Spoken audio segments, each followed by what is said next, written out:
క్రీస్తునందు ప్రియమైన సహోదరి సహోదరులు అందరికీ, జూమ్లో ఉన్న సహోదరులు సహోదరులు, నా ప్రేమ అన్నదమ్ములు, అక్క చెల్లెళ్ళు, నా తల్లి, నా సహోదరులు అందరికీ క్రీస్తునామములో వందనాలు.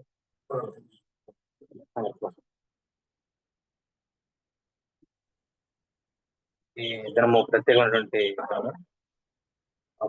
దినము ప్రత్యేకమైనది అంటే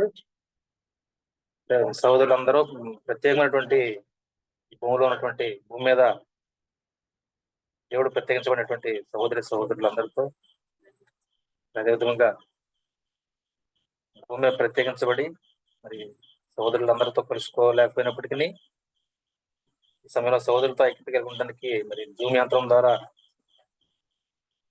సంతోషాన్ని పొందుతూ ఈ రకంగా అయినా సరే మేము సహోదరులతో ఐక్యత కలిగి ఉన్నామని సంతోషించినటువంటి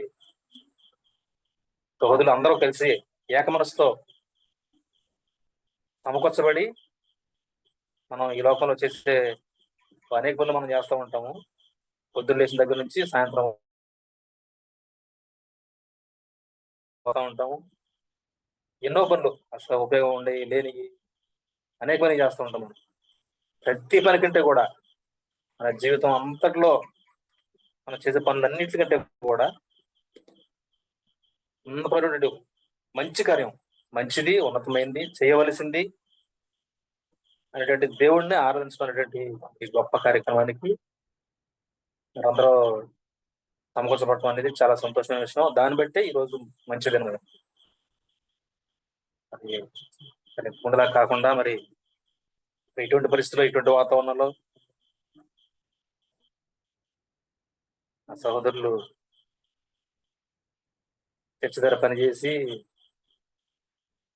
వేరే పని అయితే మధ్యలో ఆపేసేవాళ్ళు, ఏదో ఒకటి చేసేవాళ్ళు. కానీ చర్చి పని అవడం వల్ల అది తొందరగా మోసడానికి వీలు లేకుండా పోయింది, ఆపే పని ఆపడానికి కుదరకుండా పోయింది. అయినప్పటికీ ఎంతో కష్టపడి మరి తొందరగా చేసి ఉంటారు. మరి చేసే క్రమంలో ఏమన్నా డబ్బులు ఏమైనా తగ్గించుకున్నారో ఏమో, తడుచుకుంటూ వర్షంలో వచ్చారు సహోదరులు. చాలా సంతోషంగా ఉంది. ఈయన సహోదరుడి మీద, దేవుడి మీద వారికి ఉన్నటువంటి భయభక్తులను బట్టి, గౌరవాన్ని బట్టి, ప్రేమను బట్టి నేను చాలా సంతోషంగా ఉన్నాను. వారు ఇంత కష్టపడి వచ్చిన దానికి తగిన ఫలితం కూడా పొందుకుంటారని నేను ఆశిస్తున్నాను. ఇప్పుడు దేని గురించో మరి ప్రత్యేకించి మేము పెట్టుకోవాలి అనుకోలేదు కానీ, ఒక కారణం వల్ల పెట్టుకుందామని మేము అనుకోలేదు కానీ, ఇప్పుడు మనం లాస్ట్ లో మనం పాట పాడాము, ఓ నా స్నేహితుడా నేను ఉంటున్నా నా ఇంటికి అనే పాట. ఆ పాట తమ్ముడు నా కోసం రాసినట్టు నాకు అనిపిస్తుంది. నా సహోదరులతో నేను ఎప్పుడు ఉంటాము, నా ఇంట్లో ఉన్నా, వాళ్ళ ఇంట్లో ఉన్నా, అందరిది ఒకటే. ఎక్కడున్నా కానీ వారితో కలిసి దేవుడి విషయాలు పంచుకోవటం, ఇదే నాకు లోకల్ అన్ని పనుల కంటే మంచి సంతోషం ఇచ్చినటువంటి పనిగా ఉంది. అది దేవుడి కృప వల్లే నాకు అలా అబ్బి ఉంటుంది. నాకు అది బట్టి నేను దేవుడి స్తోత్రం చెల్లిస్తున్నాను. ఈరోజు పరిస్థితులు ఎట్లా ఉన్నాయంటే లోకంలో మహాభయంకరమైన పరిస్థితులు, లోతు జనాల్లో స్వభావంలో పరిస్థితులు ఎట్లా ఉన్నాయో అటువంటి పరిస్థితులు లోకంలో ఉన్నాయి. ఈ పరిస్థితుల్లో ఇక్కడ పిలుపు నతనయ్యలు మాట్లాడుకున్నట్టుగా అది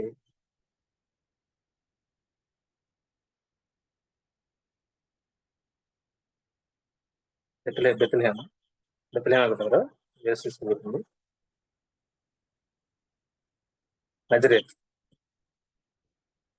మేము మెస్సీని కనుగొన్నాం ఆయన చెప్పినప్పుడు, ఆయన ఎవరంటే మేము నజరేయుడు అనేటువంటి యేసు అని చెప్పినప్పుడు పిలుపు చెప్పినప్పుడు నాకు నతనీయులు అన్నాడు అన్నమాట. నజరేతులో నుంచి మంచిదైనా రాగలదా అని ఆయన విధంగా ఆ నజరేయి ఎంత అప్రతమైనటువంటి పరిస్థితిలో ఉందో ఆ పరిస్థితిలో ఉన్నటువంటి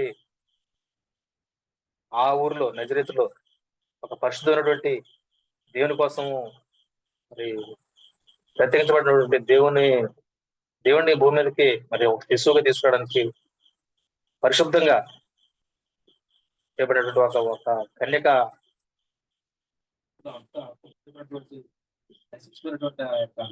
ఏంటి జరుగుద్దా ప్రతి ఒక్కరు క్రీస్తునామం రాజులకు రాజు ప్రభులు ప్రభు అని మోకరిస్తారా? ఈ పరిస్థితిలో ఈ రకంగా ఉన్న జనులు ఇంత అల్లకల్లంగా అసలు సముద్రం మరి తుఫాను వచ్చినప్పుడు ఎలా అల్లకల్లం అవుతుందో అలాంటి పరిస్థితులు అంత చంద్రవందరగా అంత చిరాగ్గా కనబడుతున్న లోకం ఇది. అలా అలా జరుగుద్దా అని ఆలోచిస్తూ అటువంటి ఆలోచనలు వస్తా ఉన్నాయి. కానీ వాక్య సత్యం, వాక్యం ఖచ్చితంగా జరుగుతుంది. అయితే అది జరిగేదాన్ని ఆ చూడటంలో గ్రహించడంలో మనం తప్పుకోకూడదు. అది జరిగే సమయానికి మనం ప్రతి విషయంలో సరిదిద్దుకొని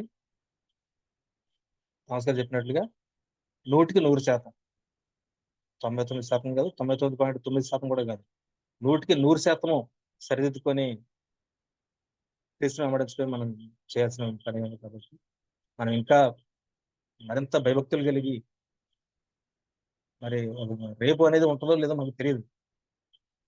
ఈరోజు ఈ టైంలో మనం ఇక్కడ ఉన్నాము, మనం సరిదిద్దుకోవాల్సింది ఏమైనా ఉంటే ఇప్పుడే సరిదిద్దుకోవాలి. రేపు సరిదిద్దుకుంటాను, ఈ నైట్ ఆగి రేపు సరిదిద్దుకుంటాను అంటానికి కూడా సమయం ఉండకపోవచ్చు. కాబట్టి మనం ఇంకా బైబిల్ చూస్తూ క్రీస్తు మనల్ని ప్రేమించినంతగా మనం కూడా ఆయన ప్రేమించి క్రీస్తు మనల్ని ఎంతగా మరి ఆదరించారో మరి అదే విధంగా ఆయన ఆత్మని కలిగి మరి మనం కూడా ఆయన అంతగానే ప్రేమించి మరి ఆయన మన కోసం ప్రాణాలైన ఇవ్వడానికి సిద్ధపడి ఉండగా మరి మనం అవసరం అయితే మనకు ప్రాణం పెట్టాల్సిన అవసరం లేదు. ఆయన మనకు అలాంటి పని చెప్పలేదు. వాకి వైపు చూసి దేవుని స్థుతించుకుంటూ మార్గంలో కుడికి కానీ ఎడమకు తప్పిపోకుండా సూటిగా నడుచుకుంటూ రావాలని ఆయన చెప్తున్నారు. దాన్ని మనం చేయడానికి మన శక్తిని అంతా వేరే ఏదో చేయడానికి కాదు, మనకి శక్తిని ఇచ్చింది దేవుడు.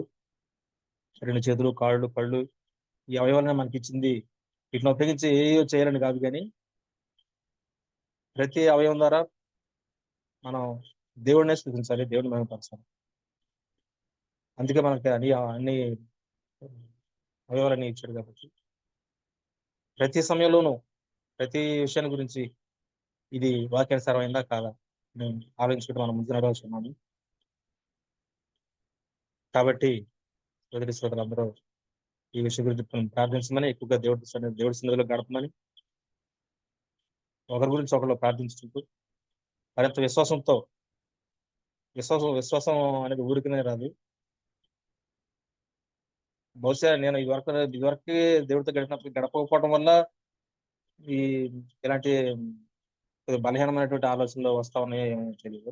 ఖచ్చితంగా అదే ఉంటుంది. ఎందుకంటే ఇదివరకు నీలో ఉన్న ప్రేమ నీలో లేదు అనే మాట నాకు చెవులలో అర్థం ఎక్కువగా అనిపిస్తా ఉంది. నా మనసుకు సంబంధించినటువంటి చెవుల్లో ఎక్కువగా అనిపిస్తుంది.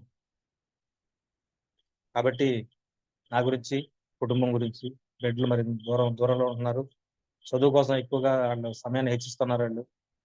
మరి వాళ్ళు కూడా చదువుని అంత ముఖ్యమైన విషయంగా చూడకుండా దేవుడి చిత్త నిర్వచనానికి అడిగేటువంటి ప్రాముఖ్యతను ఇచ్చేలాగా మరి ప్రతి ఒక్కరు మనందరం సిద్ధపడేలాగా మరింత విశ్వాసంతో దేవుడి సన్నిధిలో గడుపుతూ పరిపూర్ణత మనం ముందు సాగిపోదామని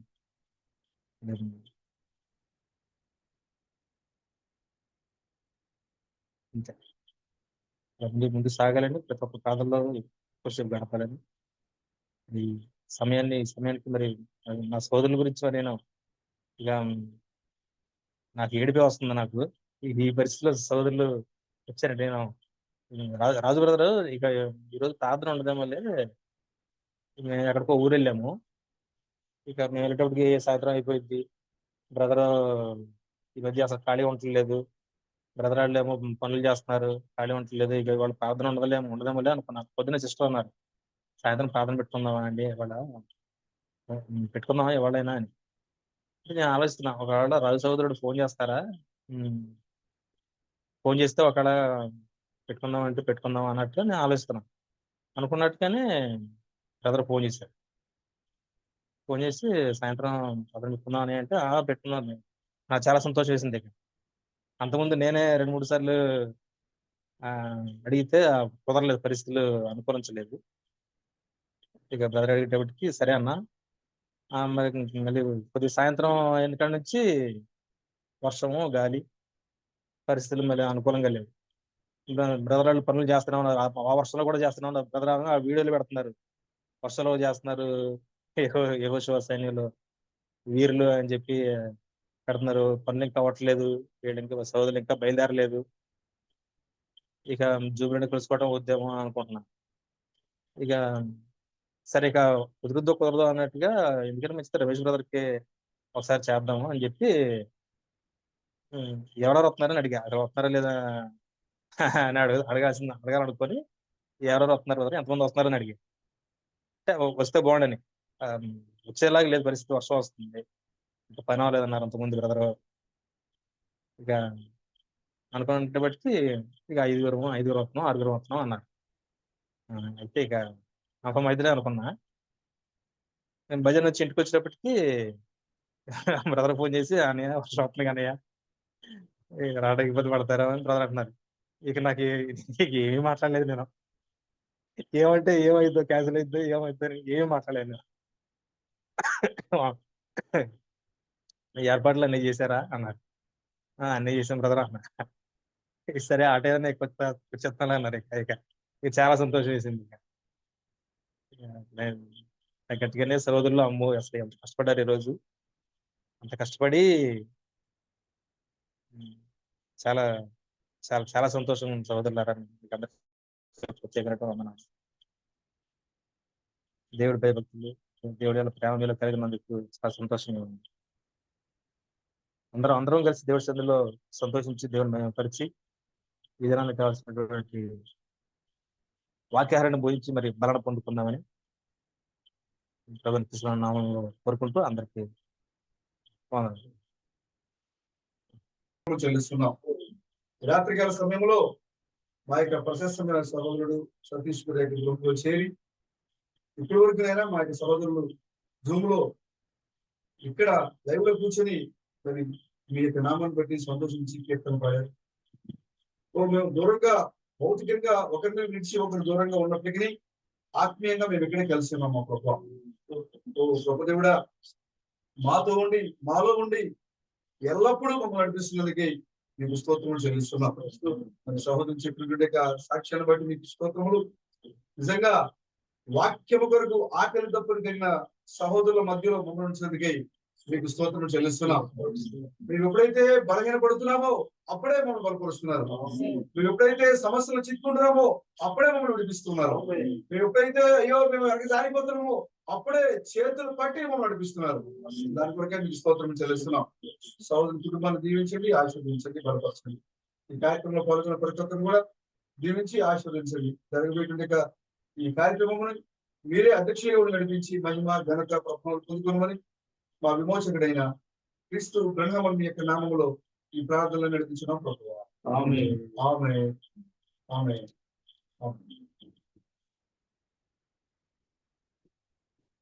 నా యొక్క ప్రదర్శనమైన సహోదరులందరికీ కూడా దర్శనంలో మా యొక్క విమోచకుడైన క్రీస్తు బ్రహ్మనామం తెలియజేస్తున్నాం. సంతోషం. చాలా రోజుల తర్వాత మరలా మనం తెలుసుకోవడం మధ్య ఎక్కువగానే గురువారం ఉడికి డబ్బులు వచ్చాం. గత 2 సార్లు ఇక్కడ పెట్టాలి, ఆహ్వానించారు, ఆశపడాలి, పిల్లలు ఉన్నారు, ఇక్కడ ఆరాధన జరగాలని అడిగారు మనల్ని. కానీ కొన్ని కారణాల వల్ల మనం కలుసుకోలేకపోయాం. ఈ రోజు కూడా చాలా ఆటంకం కలిగించింది సాతాను. అయినప్పటికీ కూడా మరి దేవుడు మనందరినీ విధంగా కలుసుకోవడానికి చూపించాడు. దాన్ని బట్టి దేవాదేవుడిని తీసుకున్న మాత్రమే ఘనత కలుగుతాడు. హల్లెలూయా. మిగిలిన వారు కనాన దేశానికి వెళ్ళి అక్కడ పరిస్థితులు ఎలా ఉన్నాయో తెలుసుకుని రండి అని పంపించాడు మోషే. వీళ్ళు కనాన దేశానికి వెళ్ళి అక్కడ పరిస్థితులన్నీ కూడా చూసి అక్కడ నుంచి ఇక్కడ రావడానికి కొంత సమయం పట్టింది. వాళ్ళు ఎప్పుడు వస్తారు, వాళ్ళు ఎప్పుడొచ్చి ఎలాంటి సమాచారం ఇస్తారు, వాళ్ళు చెప్పే సమాచారాన్ని వినాలి అనే ఆసక్తితో మోషేతో పాటు ఉన్న ఇజ్రాయేల్ ప్రజలు కళ్ళు పెద్దవి చేసి వాళ్ళు రాకపోసం చూశారు. మోషేతో పాటు ఉన్న ప్రజలు ఆ యొక్క కనాను దేశంలో స్వాస్థ్యము దేవుడు వాగ్దానం చేసిన భూభాగంలో పాలు తేనెలు ఎలా ప్రవహిస్తూ ఉన్నాయి, దేవుడు తన జాతికి తన సంతానానికి అబ్రహాము యొక్క మరి కుమార్తెలకు ఇచ్చేట భూభాగము ఎంత ఫలభరితంగా ఉంది చూడడానికి కొంతమందికి మాత్రమే ముందుగా చూడడానికి, తర్వాత అందరూ చూశారు కానీ ముందుగా చూడడానికి కొంతమందికి మాత్రమే దేవుడు భాగ్యాన్ని కలిగించాడు ఆయన. హల్లెలూయా. వాళ్ళు అక్కడి నుంచి అక్కడున్న సమాచారాన్ని తీసుకొని వస్తారని ఇక్కడ పరాయి దేశంలో ఉండే మోషే మరియు మోషేతో పాటు ఉన్న ప్రజలందరూ కూడా వారి యొక్క రెండు కళ్ళు పెద్దవి చేసి ఆ వర్తమానికల కోసం, ఆ వర్తమానం కోసం ఎదురు చూస్తూ కూర్చున్నారు. ఇప్పుడు ఇక్కడ కూర్చున్న మీరు జూమ్ లో దరిదాపుగా చూశాను నేను ఇప్పుడే 22 మంది దాకా ఉన్నారు జూమ్ లో. టైం చూస్తే 11 అయిపోయింది. ఎక్కడ ఎవరు అలసిపోకుండా వర్షం పడుతున్న వాక్యం కొరకు మీరు ఎదురు చూస్తున్న ఆ విధానం చూస్తే నాకు ఆ విషయం గుర్తొచ్చింది. అంటే ఆ యొక్క వాగ్దాన దేశంలో నుండి వచ్చేటువంటి యొక్క ఆ యెహోషువ, కాలేబు మరియు మిగతా వారు తీసుకుని వచ్చే సమాచారాన్ని వినడానికి, అక్కడ ఏం జరుగుతుందో తెలుసుకోవడానికి ఆసక్తిని కలిగి ఉన్నారు వాళ్ళు అక్కడ. ఎందుకంటే మిగతా వాళ్ళకంటే ముందుగా వీళ్ళకి మాత్రమే ఆ భాగ్యం కలిగింది అక్కడ. ఆమేన్. ప్రభుకి స్తోత్రం కలగాక. కాబట్టి మనమందరం కూడా యాత్రలో ఉన్నాము. మనకంటే ముందుగా మన నాయకుడైన యెహోషువ యోర్దాన్ని, ఎర్ర సముద్రాన్ని అన్ని కూడా దాటి ఎక్కడికి వెళ్ళాడు? కనాను దేశానికి వెళ్ళి అక్కడున్న పరిస్థితులు, అక్కడ దేవుడు ఆ భూభాగాన్ని ఏ విధంగా ఆశీర్వదించాడు, అక్కడ ఎలాంటి భౌగోళిక పరిస్థితులు ఉన్నాయి, ఇవన్నీ కూడా వాళ్ళ కంటితో చూసి తిరిగి మరలా తన ప్రజలకు వచ్చి చెప్పాడు ఆయన.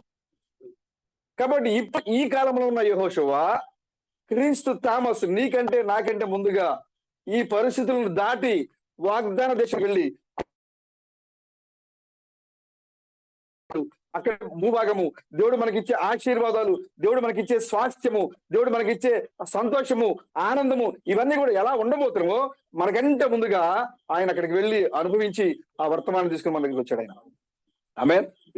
ఆ వర్తమానం వినడానికి అక్కడ ఆ రోజున మోషేతో పాటుగా ఇశ్రాయేలు ప్రజలు ఎంత ఆసక్తిగా, ఎంత ఉత్సాహంగా రోజుల తరం నుంచి కొన్ని గుర్తులు పట్టుకుని వచ్చినట్టుగా యెహోషువ వర్తమానం కొరకు మీరు ఎదురు చూస్తున్న విధానము చాలా గొప్పగా ఉంది. ఆమేన్. ప్రభుకి స్తోత్రం కలుగాక. కాబట్టి వాళ్ళు ఎలాగైతే నిత్యముగా ఆ భూమిని స్వాధీనం చేసుకున్నారో, ఇప్పుడు ఇక్కడ కూర్చున్న మనమందరం కూడా నిత్యముగా ఆ భూభాగంలో మనం అడుగు పెట్టబోతున్నాం, స్వాధీనపరుచుకొని పోతున్నాం. ఆ స్వాస్థ్యము, ఆ యొక్క భూభాగము అది నీకు నాకు దేవుడు వాగ్దానం చేసి మరి ఇచ్చాడు ఆ భూభాగాన్ని. ఆమేన్. కాబట్టి మీరు కూడా ఆ మోషే మరియు మోషేతో పాటు ఉన్న ప్రజల వలె ఆసక్తిని కలిగి ఉండడం చూస్తూ ఉంటే నాకు కూడా చాలా ఉత్సాహంగా ఉంది, సంతోషంగా ఉంది. మీరు నిద్ర కోసం చూడలేదు, పనుల కోసం చూడలేదు, ఇతరత్ర అలసిపోయినారు. బ్రదరులు పగలంతా ప్రయాణం చేశారు, హాస్పిటల్కి వెళ్ళి వచ్చారు, అలసిపోయినారు. అయినా కూడా మరి వాక్యము వినాలి, సోదరులతో గడపాలని వారికి ఉన్న తలంపును బట్టి నిజంగా చాలా సంతోషం. అంతేకాకుండా ఇక్కడ కూర్చున్న సహోదరులు, ఇంకా 100 మంది సహోదరులు రాలేదు, ప్రసాద్ గారు, ఇంకా బాబీ, ఇంకా తమ్ముడు, వీళ్ళందరూ రాలేదు. వీళ్ళందరూ కూడా ఈ రోజు నిన్న మొన్న మరి ఎంత పని చేశారు మీరు చూస్తూనే ఉన్నారు. మీకు తెలియాలని చిన్న చిన్న వీడియోలు తీసి పెడుతున్నాను, కానీ వాళ్ళు ఇక్కడ ఉదయం నుంచి సాయంత్రం వరకు పనిచేస్తున్నారు. మనం చేసే ఆ గోతులు తీసిన తర్వాత వర్షానికి ఆ బురదంతా మళ్ళా జారిపోతే, పారతో తీయకపోతే సహోదరులు చేతులతో ఎత్తి బయట పడబోసి వాళ్ళు కష్టపడారు. నేను అంతా లేగలేకపోయారు వాళ్ళు, అంత బాడీ పెయిన్స్ తో. అయినా మరలా ఈ రోజు మరలా వచ్చి మరలా అదే రీతిగా ఆ వర్షంలో, ఆ బురదలో మళ్ళా అదే రీతిగా కష్టపడి మరి వాళ్ళు పనిచేయడం నిజంగా వాళ్ళు దేన్ని ఆశించలే. మనం వాళ్ళకి ఏమి ఆర్థిక పరమైన పరిస్థితులు కానీ, లేకపోతే ఇతరత్ర మీకు దీవెనలు వస్తాయని మనం ఏం చెప్పలే వాళ్ళకి. మీరు చేయండి, మీరు బాగా ఆశీర్వదించబడతారు, మీ కుటుంబం దీవించబడతారని కూడా మనం ఏమి చెప్పలేదు వాళ్ళకి. దేవుడు ఎవరి హృదయాన్ని ప్రేరేపించారో వారు మాత్రమే పాల్గొనండి అని మనం చెప్పాం అంతే. కాబట్టి వాళ్ళు అక్కడికి వచ్చి చేస్తున్నారు అంటే అర్థం ఏంటి అంటే, మనం బలవంతంగా పిలుస్తానో లేకపోతే వెళ్ళాలి, మీరు ఖచ్చితంగా మందిరానికి వస్తున్నారు కాబట్టి మీరు చేయాలి అని మనం వారి మీద ఒత్తిడి మనం పెట్టలేదు. కానీ సహోదరులు అందరూ ఎందుకు వచ్చారంటే, దేవుడు వారి యొక్క హృదయాన్ని ప్రేరేపించారు కాబట్టి వారు ఆ పనిలో భాగస్వాములు అయి ఉన్నారు. దేవుడు ప్రేరేపించాడు కాబట్టే ఎంత కష్టమైనా కూడా కష్టంలో సంతోషాన్ని వెతుక్కుని మరి ఇక్కడికి వస్తూ ఉన్నారు. యోహాన్ బ్రదర్, శ్రీను బ్రదర్ వీళ్ళందరూ కూడా మరి కొన్ని ఆర్థిక పరిస్థితులు ఉన్నాయి, అయినా కూడా వాటిని లెక్క చేయకుండా పక్కన పెట్టి ఉదయమే 7-8 పనులకు వచ్చి వాళ్ళు పనిచేస్తూ ఉన్నారు. నిజంగా దేవుని కొరకు నిలబడే సహోదరుని కలిగి ఉండటం అనేది నిజంగా నాకైతే చాలా సంతోషంగా ఉంది. మీ యొక్క ప్రేమను, మీ యొక్క సహవాసాన్ని పొందుకోవటం దేవుడు నాకు ఇచ్చిన గొప్ప భాగ్యం అని నేను దేవునికి ఎల్లప్పుడూ కూడా స్తుతులు చెల్లిస్తా ఉన్నాను. దేవాది దేవుడైన క్రీస్తు ప్రణకు మాత్రమే ఘనత కలుగును గాక. హల్లెలూయా, హల్లెలూయా. ఈ రాత్రికాల సమయంలో కొన్ని మాటలు మన పరిశుద్ధ గ్రంథం నుంచి చూసి మాట్లాడుకుందాం, ముందుకు కొనసాగిపోదాం. 151వ పేజీ, ద్వితీయోపదేశకాండము 6వ అధ్యాయము 4వ వచనం నుంచి చదువుతా చూడండి.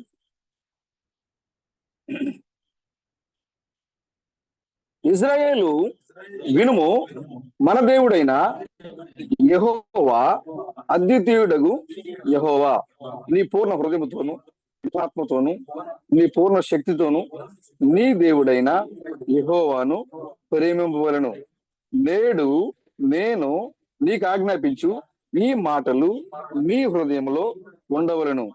నీవు నీ కుమారులకు వాటిని అభ్యసింపజేసి నీ ఇంట కూర్చున్నప్పుడు, తోవ నడుచున్నప్పుడు, పండుకున్నప్పుడు, లేచినప్పుడు వాటిని గూర్చి మాట్లాడవలను. సూచనగా వాటిని నీ చేతికి కట్టుకొనవలను.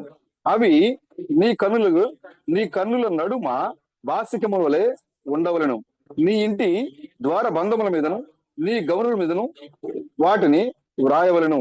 నీ దేవుడైన యెహోవా నీ పితరులైన అబ్రహాము, ఇస్సాకు, యాకోబులతో చేసిన ప్రమాణమును బట్టి నిన్ను ఆ దేశములో ప్రవేశపెట్టి నీవు కట్టని గొప్పవగు మంచి పురములను, నీవు నింపని మంచి ద్రవ్యముల చేత నింపబడిన ఇండ్లను, నీవు త్రవకపోయినను త్రవబడిన బావులను, నీవు నాటని ద్రాక్ష తోటలను, ఒలీవ తోటలను నీకిచ్చిన తరువాత నీవు తిని తృప్తి పొందినప్పుడు దాసుల గృహమైన ఐగుప్తు దేశంలో నుండి నిన్ను రప్పించిన యెహోవాను మరువకుండా నీవు జాగ్రత్త పడుము. దేవుడైన యెహోవాకు భయపడి ఆయనను సేవించి ఆయన పేరట ప్రమాణము చేయవలను. మీరు ఇతర దేవతలను అనగా మీ చుట్టూ ఉన్న జనముల దేవతలను సేవింపకూడదు. నీ మధ్యను నీ దేవుడైన యెహోవా రోషము గల దేవుడు గనుక, నీ దేవుడైన యెహోవా కోపాగ్ని ఒకవేళ నీ మీద రగులుకొని దేశములో ఉండకుండా నేను నశింపజేయును. మీరు మస్సాలో మీ దేవుడైన యెహోవాను శోధించినట్లు ఆయనను శోధింపకూడదు.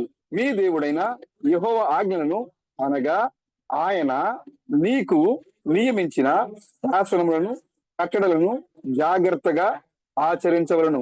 నీకు మేలు కలిగినట్లు నీ ఎదుట నుండి నీ సమస్త శత్రువులను వెళ్ళగొట్టెదరని యెహోవా చెప్పిన ప్రకారము నీ పితరులతో ప్రమాణము చేసిన ఆ మంచి దేశములో నీవు ప్రవేశించి దాన్ని స్వాధీనపరుచుకున్నట్లు నీవు యెహోవా దృష్టికి యథార్థమైనదిగా ఉత్తమమైనది చేయవలెను. ఆమేన్. చిన్న ప్రార్థన చేస్తాం. ఓ మా మంచి ప్రభువా, అబ్రహాము దేవుడా, ఇస్సాకు దేవుడా, యాకోబు దేవుడా, సియోను దేవుడా, మీకు వందనాలు, స్తోత్రములు చెల్లిస్తున్నాం. నిజంగా మా రెండు చేతుల మధ్యలో ఉన్న పరిశుద్ధ గ్రంథము అతి గొప్పది, ఈ లోకంలో విలువైనది. ఈ లోకంలో అనేక పుస్తకాలు ఉన్నాయి, అనేక గ్రంథాలు ఉన్నాయి. తత్వజ్ఞానులు చదివేటువంటి పుస్తకాలు దీనికంటే పెద్ద సైజులో, దీనికంటే పెద్దగా పారాగ్రాఫ్లతో ఉంటాం మేము చూసాం. కానీ మీరు చెప్పారు ఇది ఒకటి మాత్రమే ఈ లోకంలో పరిశుద్ధ గ్రంథం అన్నది. మీరు చెప్పారు, ఈ లోకానికి వచ్చినప్పుడు అమెరికా దేశంలో ఈ యొక్క పుస్తకానికి పెట్టబడిన పరిశుద్ధ గ్రంథం అనే పేరుని అనేక పుస్తకాలకు పెట్టడానికి ప్రయత్నం చేశారు. అనేక మంది అనేక పుస్తకాలకి ఇది పరిశుద్ధ గ్రంథము అని పెట్టాలని చూశారు. కానీ ఏ వ్యక్తి కూడా దానికి ఆ గ్రంథము పరిశుద్ధ గ్రంథం అని పెట్టలేకపోయారని మీరు చెప్పారు. కారణము, ఈ లోకములో మా చేతిలో ఉన్న ఈ గ్రంథము తప్ప మరేది కూడా పరిశుద్ధ గ్రంథము కాదని మాకు తెలుసు. ఈ లోకంలో ఉన్న ఈ మా చేతిలో ఉన్న ఈ యొక్క లేఖనములు తప్ప మరి ఏ లేఖనములో నిత్య జీవము దాగి లేదు అని మాకు తెలుసు. కాబట్టి మా ప్రభువా, ఈ రాత్రికాల సమయంలో మా రెండు చేతులతో పట్టుకున్న ఈ యొక్క నిత్య జీవ గ్రంథాన్ని మేము గ్రహించినట్లుగా మా హృదయాన్ని తెరవండి, మాతో మాట్లాడండి. మేము ఏదో మాట్లాడడం కాదు, ఏదో ఊహించుకోవడం కాదు, ఏదో నడిపించడం కాదు, కానీ పరిశుద్ధాత్మ నాయకత్వానికి మేము స్థలం ఇటకి సహాయం దయచేయండి. మీరే రంగం మీద కదలాడండి, మాతో ఉండి నడిపించి మాట్లాడిన ప్రభు మీకు వందనాలు. ఇక్కడున్న ప్రతి ఒక్కరిని దూర ప్రాంతంలో ఉండి మాతో ఐక్యత పొందుకున్న సహోదరులను కూడా దీవించి ఆశీర్వదించి మీరే మహిమ, మీరే ఘనత, ప్రభావం పొందుకునమని మా విమోచకుడైన క్రీస్తు బ్రహ్మణ మీ యొక్క నామములో ఈ ప్రార్థన అడుగుతున్నాం ప్రభు. ఆమేన్. మనకు దేవాది దేవుడైన క్రీస్తు బ్రహ్మ నామానికి స్తోత్రము కలుగును గాక. గట్టిగా చప్పట్లు కొడుతూ ప్రభు యొక్క నామాన్ని మనం మహిమపరుద్దాం. ఆమేన్.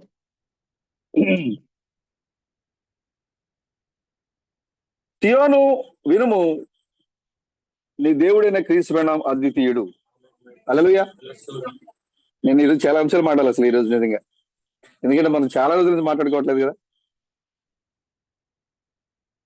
నీ దేవుడైన క్రీస్తు బ్రహ్మ ఎలాంటి వాడు? అద్వితీయుడు. ఆయన లాంటి వాడు ఈ లోకంలో మరొక లేడిక, ఆయన మాత్రమే. ఆయన ఎలాంటి దేవుడు అంటే, మోషే యాత్రలో ఉన్నప్పుడు సకల శత్రువుల నుంచి భూభాగాన్ని స్వాధీనపరుచుకుని వారు జయించిన తర్వాత మోషే 10 ఆజ్ఞలు ఇవ్వడానికి వారందరినీ సమావేశపడి వారందరినీ కూడా కూర్చోబెట్టి, మనల్ని బయటికి పిలిచిన దేవుడు ఎలాంటి దేవుడు, దేవుడు మనకి ఇవ్వబోయే దేశము ఆ ఎలాంటి దేశం, అది నువ్వు పొందుకోబోయే దేశము అది ఎలాంటి భూభాగం అది అని వాళ్ళకి అర్థమయ్యే రీతిలో వివరిస్తూ ఉన్నాడు ఇక్కడ ద్వితీయోపదేశ కాండం. ఈ ద్వితీయోపదేశ కాండం అనేది 2 కాండములు. ఇది ఆమేన్. ఇది 2 కాండములు. ఇది మిగతా ఆది కాండము, నిర్గమాకాండము, లేవియా కాండము, సంఖ్యాకాండము అన్ని మిక్స్ చేస్తే దీంట్లో ఉండదు దాన్ని చూసి మీకు ఇది బాగా అర్థమవుతుంది. మీ అందరూ తెలుసు, కృష్ణంగా చెప్పారు దీని గురించి. ద్వితీయోపదేశ కాండములో దేవుడు చాలా క్లియర్ గా ఇజ్రాయేల్ ప్రజలకు చేసిన నిబంధనలు, వారి యొక్క దీవెనలు, వారి యొక్క శాపాలు, దేవుడు వారికి ఇవ్వబడిన యొక్క భూభాగాలు, ఇవన్నీ కూడా దాంట్లో చాలా చక్కగా పొందుపరిచారు. అంటే స్ట్రైట్ గా మిగతా అన్ని కూడా కొద్దిగా ఆయన అర్థమయ్యే రీతిలో కొన్ని చెప్పి కొన్ని చెప్పకుండా ఆ గ్రంథంలో ఉంది. కానీ ద్వితీయోపదేశ కాండంలో ఆయన ఏం చెప్పాలనుకుంటారు స్ట్రైట్ గా చెప్పేశారు. అది లోకానికి అర్థం కాదు, మీకు అర్థమవుతుంది. ఆమేన్. ఇది 2 కాండములు. ద్వితీయోపదేశ కాండం అంటే 2 కాండములు. మోషే యాత్రలో వారందరూ కూడా కూర్చోబెట్టాయని చెప్తున్నాడు కదా. దేవుడు మనల్ని ఎలా బయటకు తీసుకొని వచ్చాడు, మనకి ఏ కార్యం చేశాడు ఆయన, మనం చదువుకున్నాం ఇక్కడ ఎలా ఉండాలని చెప్తున్నాడు ఇక్కడ చూడండి. ఇజ్రాయేలు వినుము, మన దేవుడైన యెహోవా అద్వితీయుడైన యెహోవా, నీవు ఆయన ఎలా ఆరాధించాలి? నీ పూర్ణ హృదయంతోను, నీ పూర్ణ ఆత్మతోను, నీ పూర్ణ శక్తితోను నీ దేవుడైన యెహోవాను ప్రేమించాలి. అప్పుడు ఏం జరుగుతుంది? నేడు నేను నీకు ఆజ్ఞాపించు ఈ మాటలు నీ హృదయములో ఉండాలి. ఎవరు చెప్తున్నారు ఈ మాటలు? మోషే ద్వారా దేవుడు తన ప్రజలతో మాట్లాడుతున్నాడు. ఇప్పుడు నేను ఏదైతే మీతో మాట్లాడుతున్నానో ఈ మాటలు ఎక్కడ ఉండాలంటే మీ హృదయంలో ఉండాలి, మీ మనసులో ఉండాలి, నీ చేతి మడికెట్టికి ఉండాలి, నీ 2 కనుబొమ్మల మధ్యలో ఉండాలి, నీ బాస్కెట్గా ధరించాలి. నువ్వు పడుకున్నప్పుడు, నువ్వు లేచినప్పుడు, నువ్వు నిలబడినప్పుడు, నువ్వు ఏం చేసినా సరే నీ దగ్గర ఉండాలి, వాక్యమే ఉండాలి. ఆయన అంటున్నాడు, ఓ ఇశ్రాయేలు వినుము. ఏ వినాలి? నువ్వు లేచావా? వాక్యమే నీ నోట్లో ఉండాలి. నువ్వు నడుస్తున్నావా? వాక్యమే ఉండాలి. నువ్వు నిలబడ్డావా? వాక్యమే ఉండాలి. నువ్వు పండుకున్నావా? వాక్యమే ఉండాలి. ఆయన అంటున్నాడు, ఇజ్రాయేలు వినుము అని మాట్లాడి ఈ విషయాలు అక్కడ హెచ్చరిక చేస్తున్నాడు ఆయన. అక్కడ ఆ సంఘానికి, ఆది సంఘానికి, మొట్టమొదటి ఇజ్రాయేల్ సంఘానికి ఈ యొక్క ఆజ్ఞలు ఇవ్వబడ్డాయి. ఇప్పుడు అదే ఆజ్ఞలు ఇప్పుడు ఇక్కడ కూర్చున్న సియోనికి ఇవ్వబడుతున్నాయి. ఎలాంటి ఎలాంటి ఆజ్ఞలు అంటే ఇవి, నీవు నీ కుమారులకు వాటిని అభ్యసింపజేసి నీకు ఆజ్ఞాపించు ఈ మాటలు నీ హృదయంలో ఉండవలను. నీవు నీ కుమారులకు వాటిని అభ్యసింపజేసి నీ ఇంట కూర్చున్నప్పుడు, త్రోవ నడిచినప్పుడు, పండుకున్నప్పుడు, లేచినప్పుడు. ఇంకెప్పుడు ఎప్పుడు ఖాళీగా ఉంటావు బ్రదర్? నువ్వు ఎప్పుడైనా ఖాళీగా ఉంటే కొంత అసలు నీకు లోక సంబంధమైన కార్యాలతో పెనవేసుకుని పోవడానికి, లోక సంబంధమైన ముసలమ్మ ముచ్చట్లు పెట్టుకోవడానికి సమయం ఇచ్చాడు దేవుడు మనకి. ఇక్కడ ఇవ్వలేదు. నువ్వు విను. ఓ సహోదర సహోదరి, నువ్వు విను. నువ్వు కూర్చున్నావా? వాక్యమే మాట్లాడు. నువ్వు పండుకున్నావా? వాక్యం గురించి ఆలోచించు. నువ్వు త్రోవలు నడుస్తున్నావా? వాక్యమే నీ హృదయంలో ఉండాలి, నీ మనసులో ఉండాలి. అంతేకాదు, నువ్వు వినటమే కాదు, వాటిని నీ కుమారులకు, నీ కుమార్తెలకు అభ్యసింపజేయాలి, చెప్పాలి. కూర్చోబెట్టి, ఇదిగో మన దేవుడు ఎర్ర సముద్రాన్ని ఎలా పాయలు చేశాడు, ఇదిగో మన దేవుడు యోర్దాన్ని ఎలా పాయలు చేశాడు, ఇదిగో మన దేవుడు కల్వరి శిలువలో నీ కొరకు నా కొరకు రక్షణ ఎలా ఇచ్చాడు. ఆ దేవుడు రెండవ రాకల్లో వచ్చినప్పుడు అమెరికా వీధుల్లో ఆయన ఎలా విమోచకుడిగా బలిగా చేయబడ్డాడు. ఇవన్నీ కూడా మన ఇంటిలో మన కుమారులకి, మన కుమార్తెలకి వాటిని ఏం చేయాలంట? అభ్యసింపజేయాలి. నువ్వు కూర్చున్నా, నువ్వు పండుకున్నా, నువ్వు లేచినా, నువ్వు ఏం చేసినా కూడా నీ నోట్లో వాక్యమే ఉండాలి. నువ్వు వాక్యం గురించి ఆలోచించాలి. హల్లెలూయా. ఆయన అంటున్నాడు, ఇజ్రాయేలు నువ్వు విను. అక్కడ యాకోబు గురించి మాత్రం మాట్లాడట్లేదు దేవుడు. ఇప్పుడు ఇక్కడ కూర్చున్న ప్రతి సహోదరి సహోదరులతో కూడా దేవుడు మాట్లాడుతున్నాడు. రమేశ్వర్ గారు, నువ్వు విను. నువ్వు లేచావా? ఏముండాలి? వాక్యంతో లేవాలి. నువ్వు పండుకున్నావా? వాక్యంతో పండుకోవాలి. నువ్వు మాట్లాడుతున్నావా? వాక్యం మాట్లాడాలి. నువ్వు త్రోవలో ప్రయాణం చేస్తున్నావా? వాక్యమే ఉండాలి. అంటే ఇక లోక సంబంధమైన కార్యాలకి అసలు అవకాశమే లేదు సోదరుడా. ఆయన నువ్వు విను అని మరి ఈ మాటలు మాట్లాడుతున్నాడు. ఆయన యాకోబు కోసంగా చెప్పింది ఇది, ఇజ్రాయేల్ కోసంగా చెప్పింది ఇది. ఇప్పుడు ఇక్కడ కూర్చున్న మన కోసమే మాట్లాడుతున్నాడు ఆయన. నీకు ఎందుకు ఆయన అంత గట్టిగా వినమని చెప్తాడంటే, కింద ఆయన చెప్తాడు చూడండి, నీకు ఎలాంటి అధికారం ఇచ్చాడో, ఎలాంటి భూభాగం ఇచ్చాడో, ఎలాంటి దీవెనలు నీకు ఇచ్చాడో చూడండి. అవి నీ కన్నులకు, 8వ వచనం నుంచి చదువుతా చూడండి. నువ్వు త్రోవ నడుచున్నప్పుడు, పడుకున్నప్పుడు, లేచినప్పుడు వాటిని గురించి మాట్లాడవలను. సూచనగా వాటిని నీ చేతికి కట్టుకునవలను. అవి నీ కన్నుల నడుమ బాసికము వలె ఉండవలను. నీ ఇంటి ద్వారా బంధముల మీద, నీ గౌన్ల మీద వాటిని వ్రాయవలను. నీ దేవుడైన యెహోవా నీ పితరులైన అబ్రహాము, ఇస్సాకు, యాకోబులతో చేసిన ప్రమాణమును బట్టి. చూడండి ఇక్కడ ఏం మాట్లాడుతారు చూడండి. నిన్ను ఆ దేశములో ప్రవేశపెట్టి నీవు కట్టని గొప్పవగు మంచి పురములు. నువ్వు కట్టవు, నీకు పురం ఇస్తుంది దేవుడు. నువ్వు కట్టాల్సిన పని లేదు. నీకు నీకు ఇల్లు కదా బ్రదర్, ఏమిస్తాడంటేనా? ఒక పురమే. నువ్వు కట్టుకోవాల్సిన పని లేదు. నీకు ఒక పురాన్ని ఇవ్వబోతున్నాడు దేవుడు అక్కడ. నీవు నింపని మంచి ద్రవ్యములు. నీ సంచులో నువ్వు డబ్బులు నింపాల్సిన పని లేదు. ఎందుకు మీ యేసుక్రీస్తు ఇక్కడ చెప్పారు? మీరు ఈ లోకంలో డబ్బులు సంపాదించి ఆశపడకుడి. ఈ లోకంలో మీరు డబ్బు సంపాదించుకుంటే అదేం చేస్తుంది? దొంగలు పట్టుకొని పోతారు, లేదా చిమిటి పట్టేస్తుంది, తుప్పు పట్టేస్తుంది. పరలోకంలో ధనాన్ని సంపాదించుకోవడం మీరు పోరాటం చేయని చెప్పాడు ఆయన. ఎందుకంటే ఇక్కడ ఆల్రెడీ నీ కోసం ఆయన ఇస్తున్నాడు. ఇక్కడ నీవు నింపని మంచి ద్రవ్యముల చేత నింపబడిన ఇండ్లు. నీకు ఇవ్వబోయే ఇండ్లలో ఏముంటుందంట? కల్పల్లో దేవునికి ఆశీర్వాదాలు సర్ది మరి నీకు ఇవ్వబోతున్నాడు ఆయన. ఇక్కడ నువ్వు కష్టాలు పడుతున్నావు, ఇక్కడ ఇబ్బందులు పడుతున్నావు, నువ్వు ఇక్కడ శ్రమను అనుభవిస్తున్నావు ఇక్కడ నువ్వు. కానీ అక్కడ నీకు ఇచ్చే ఇండ్లు ద్రవ్యములతో నింపబడిన ఇండ్లు ఇవ్వబోతున్నాడు ఆయన. అంటే అక్కడ నీకు ఏ మేలు కూడా కుదువే ఉండదు. అందుకోసం అంత గట్టిగా చెప్తున్నాడు, ఇజ్రాయేలు వినుము. నువ్వు ఇక్కడ కష్టపడుతున్నావు, కానీ అక్కడ నీకేం కావాలో, నీ ఇల్లు ఎలా ఉండాలో, నీ పురము ఎలా ఉండాలో, నీవు కట్టని పురములు, నీవు నింపని ద్రవ్యములు నీ ఇంట్లోనే ఇస్తాను నేను. హల్లెలూయా. నీవు నాటని ద్రాక్ష తోటలను, ఒలీవ తోటలను నీకు ఇచ్చిన తరువాత నీవు తిని తృప్తి పొందినప్పుడు దాసుల గృహమైన ఐగుప్తు దేశంలో నుండి నిన్ను రప్పించిన యెహోవాను మరవకుండా నువ్వు జాగ్రత్త పడుము. ఆమేన్. ఒకవేళ నీవు కష్టపడకుండా శ్రమ చేయకుండా నేను నీకు ద్రవ్యాన్ని ఇస్తాను, నువ్వు దాన్ని అనుభవించిన తర్వాత నీ దేవుడిని యెహోవా నీవు మరవద్దు. ఇప్పుడు మనం ఎక్కడున్నాం బ్రదర్? వాగ్దాన దేశంలో ఉన్నాం మనం ఇప్పుడు. ఆమేన్. ఇప్పుడు మనం ఎక్కడున్నాం? వాగ్దాన దేశంలో ఉన్నాం. మీరు కట్టని పురములో మీరున్నారు. ఏ పురములో ఉన్నారు మీరు ఇప్పుడు? మీరు నిర్మించని పురములో. ఓ దేవుడే దానికి నిర్మాణికుడే ఉన్నాడు ఆయన. మీ ఇండ్లన్నీ కూడా ద్రవ్యముల చేత నింపబడినాయి. అనగా లోక సంబంధమైన వెండి బంగారం డబ్బు కాదు, దేవుని వాక్యమనే విలువైన ద్రవ్యము, దేవుని వాక్యమనే విలువైన వెండి, దేవుని వాక్యమనే విలువైన వజ్రాలు, ఆభరణాలు, ఇవన్నీ కూడా నీ హృదయము నిండా దింపబడి దేవుడిని ధరించడు.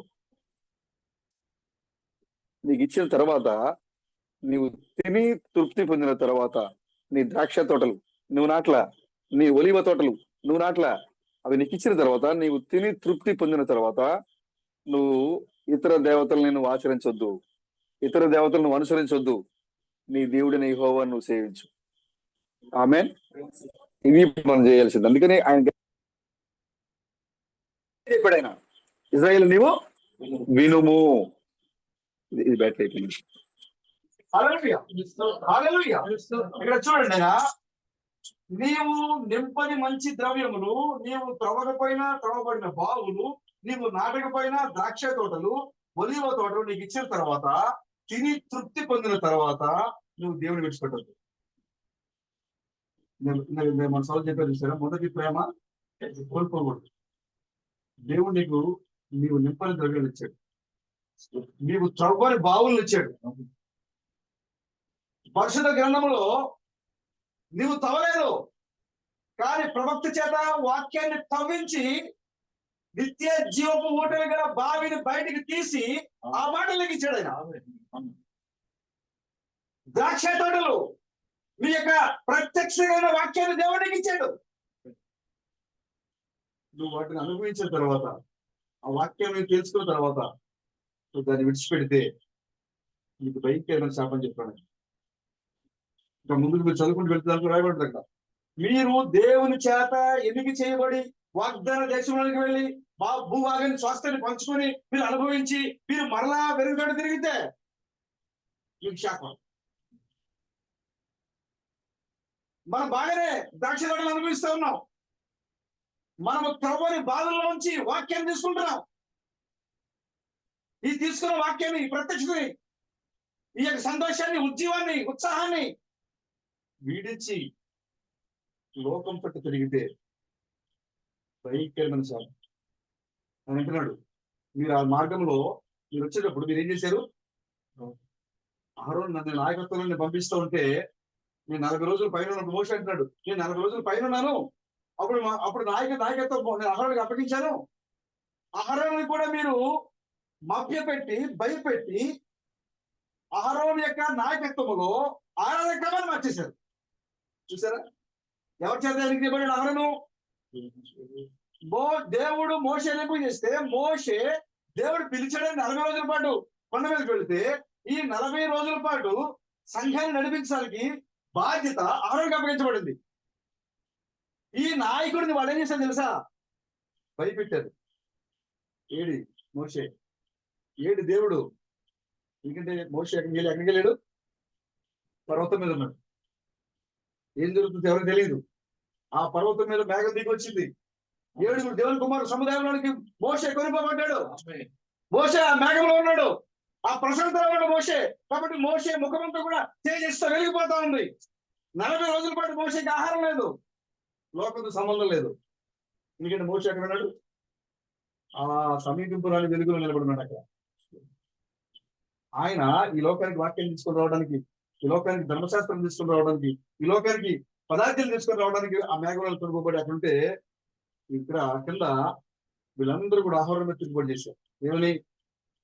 మోసే లేడు, నాయకత్వం లేదు, దేవుడు లేడు, సూచనలు లేవు, ఎలాంటి కథలకి లేవు, అగ్నిస్తంభం లేదు, మేఘస్తంభం కనబట్టలేదు. కాబట్టి ఇక మనం ఏం చేద్దామంటే మనమే ఒక సొంత గుంపును తయారు చేస్తాం, మనమే ఒక సొంత సిద్ధాంతాలు తయారు చేసుకున్నాం. చూసారా, వాళ్ళు అనుభవించారు, దేవుని ప్రసన్నత చూశారు వాళ్ళు, దేవుడు ఎలా చేయగలడో వాళ్ళు, ఆ శత్రువు సైన్యాన్ని ఎలా ఓడించగలడో చూశారు వాళ్ళు, ఐగుప్తు రాజుని ఎలా గడగలాడించారో చూశారు వాళ్ళు.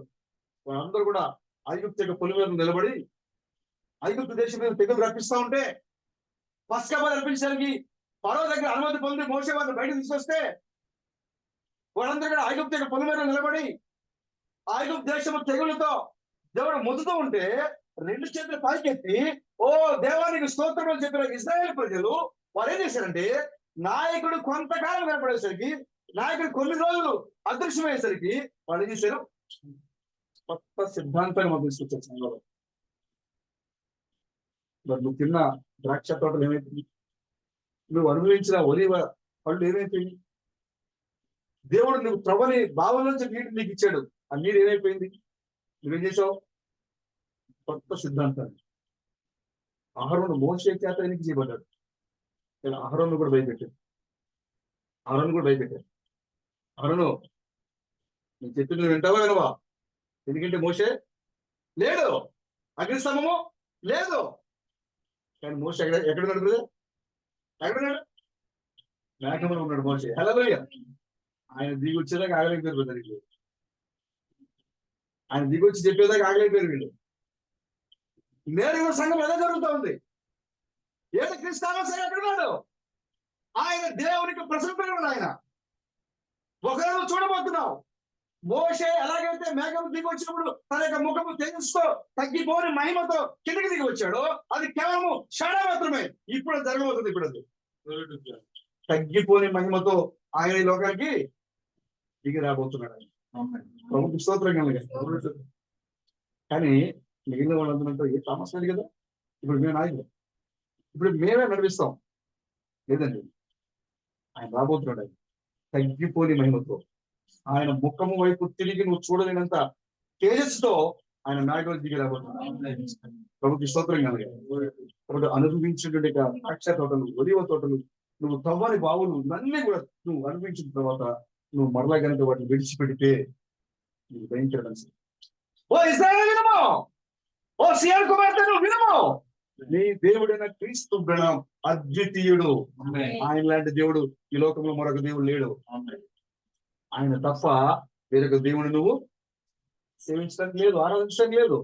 ఆయన అంటున్నాడు ఈ యొక్క అదే అధ్యాయం చూడండి, మోసే ఉన్నది చూడండి.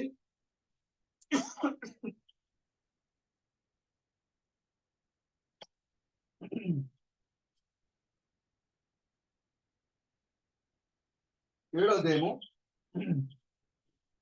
3వ వచనం. నేను స్పీడ్ చదువుకునేది కదా చూడండి, సమయం చాలా తక్కువ ఉంది కాబట్టి.